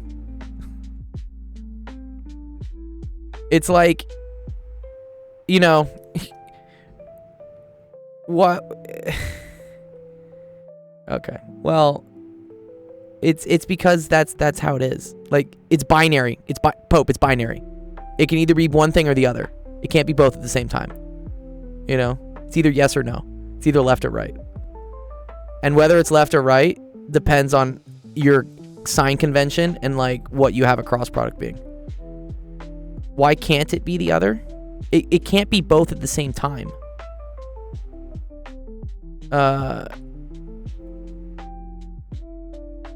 It's because that's the convention we have for cross products. Yeah. Okay. Nick, where you at? Nick, I'll do your question. I gotta go in the next 10 minutes. Sorry. We'll be on tomorrow, though. If you guys want to come check us out tomorrow, we're gonna be streaming again. I'm more than happy to like go through more things again. I'm under like some time restraints, getting ready for Burning Man. But yes, magnetic field does represent a force. It represents a force on a current. You. What's up, Nick? Here's what you should check. This is another thing. Pope. So, force, if you have charges in an electric field, there's a force, and that's equal to the direction of the electric field. If you have moving charges, QV, moving charges is what creates a current, right? Current is moving charge. Then the velocity of that Charge, QV, crossed with B, gives the force. And that's only one direction. It can't go in two directions at the same time. Yeah. Love Jesus Christ forever. Yeah, that's a bad X. That should be a cross product. That should be a cross product. Yeah. Okay. Alright. But yeah, if you want, here, I'm gonna dump this in the chat. But there's our Schedule. We will stream tomorrow if you want to see it.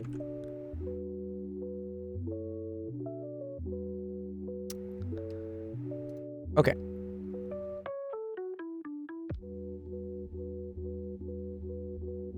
Nick, which one you want me to go over? The newer ones that I sent. The newer ones you sent. Okay. Yeah. After what I wrote, the new stuff I found after that. Okay.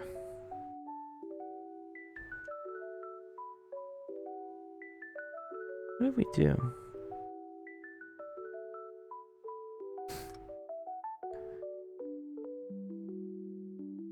Alright, I'll do these two. Then I gotta go. Yes, One Direction, correct. Okay. I love this first question. Suppose you were called to give first aid to several victims of an accident. First attention should be... Dude, how is this a question you actually have to solve? Dude, what? Bleeding severely, unconscious, groaning loudly, or vomiting? Oh yeah, I wanted to send you that from... That's the exact same question from Trackman. Yeah. I believe it's this, yeah. Okay, cool. Alright, whatever. If an officer's weekly salary is increased from 480 to 540, the percent increase. Alright, do you know how to calculate percent increase? 540 minus 480 divided by 480. Yeah. Times 100. Easy. So, what's that? That's 60 over 480, which is 6 over 48. So that's 1/8, which is equal to like 0.125. And then times 100, that's 12.5. Yeah. Good. All right, I'll do a couple more of those are easy. And then I gotta go.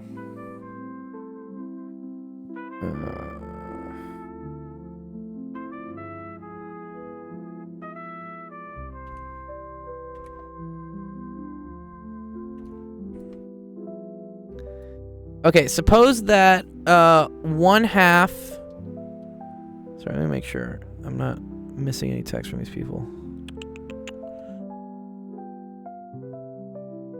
Okay, cool. All right, suppose that 1/2 the officers in a department have served more than 10 years and 1/3 have served for more than 15 years.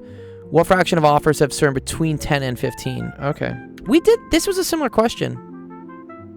Yeah. They're all the same. Okay. So this is 10 years, and you have a half, right? Mm. And then 1/3 have served more than 15. So let's do a different arrow here.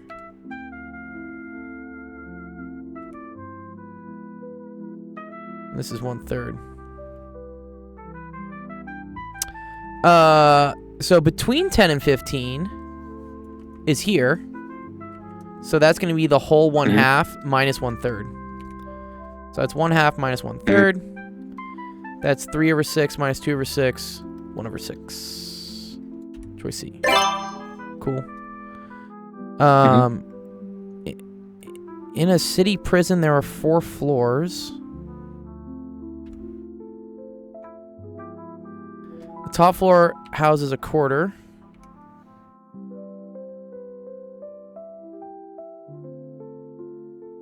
The bottom floor houses 1/6.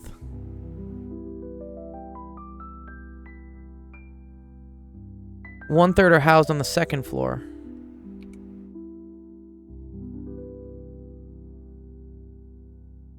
The rest of the floors are housed on... Okay, I see. There are 90 on the 3rd floor. So we say 90 people. Total inmates. Okay, so... You know all of these have to add up to 100%. So a quarter plus a third plus a 1/6 have to equal 1. So then 3 over 12 plus 4 over 12 plus 2 over 12 has to equal 1. So 9 over 12. Oh, plus x. Sorry.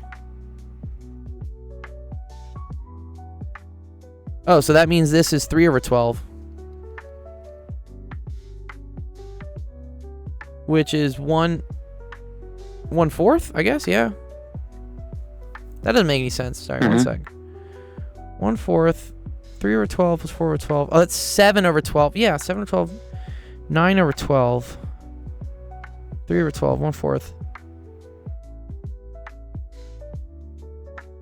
Oh, I guess a third plus a sixth is a half. Yeah, okay, cool. So 1/4 is equal to 90 over the total.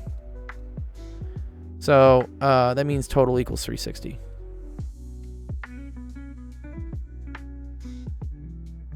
Reality doesn't have to have an explanation. Yeah. Eventually, at some point, Pope, you just have to ask, like, why? Why is why? Yeah.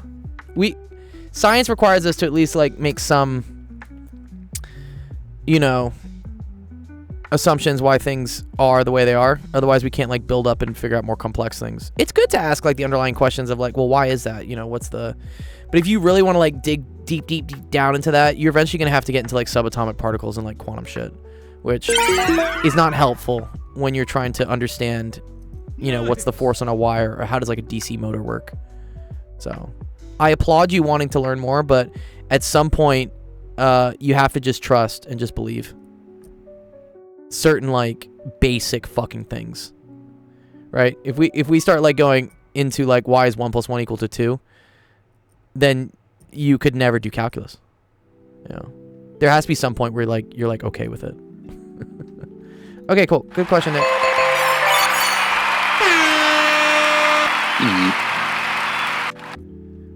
Okay, Motion, I wanted to do your question, but I gotta go meet someone. Sorry, in 5 minutes. But I appreciate you being on stream. Thank you, Motion. Let's close it out. All right, thank you everyone for coming to Actual Education Office Hours today. Appreciate it. Thanks for all your support. Thanks for the questions. Thanks for the activity, the vibes, jibes, all the great stuff. Our next stream will be tomorrow. That's at 5 p.m. Pacific, 6 p.m. Central, so 6 p.m. Mountain, 7 p.m. Central, 8 p.m. Eastern. Come on by. You're very welcome. Let's go raid someone. Who am I gonna go raid today? Bum, bum, bum, bum, bum.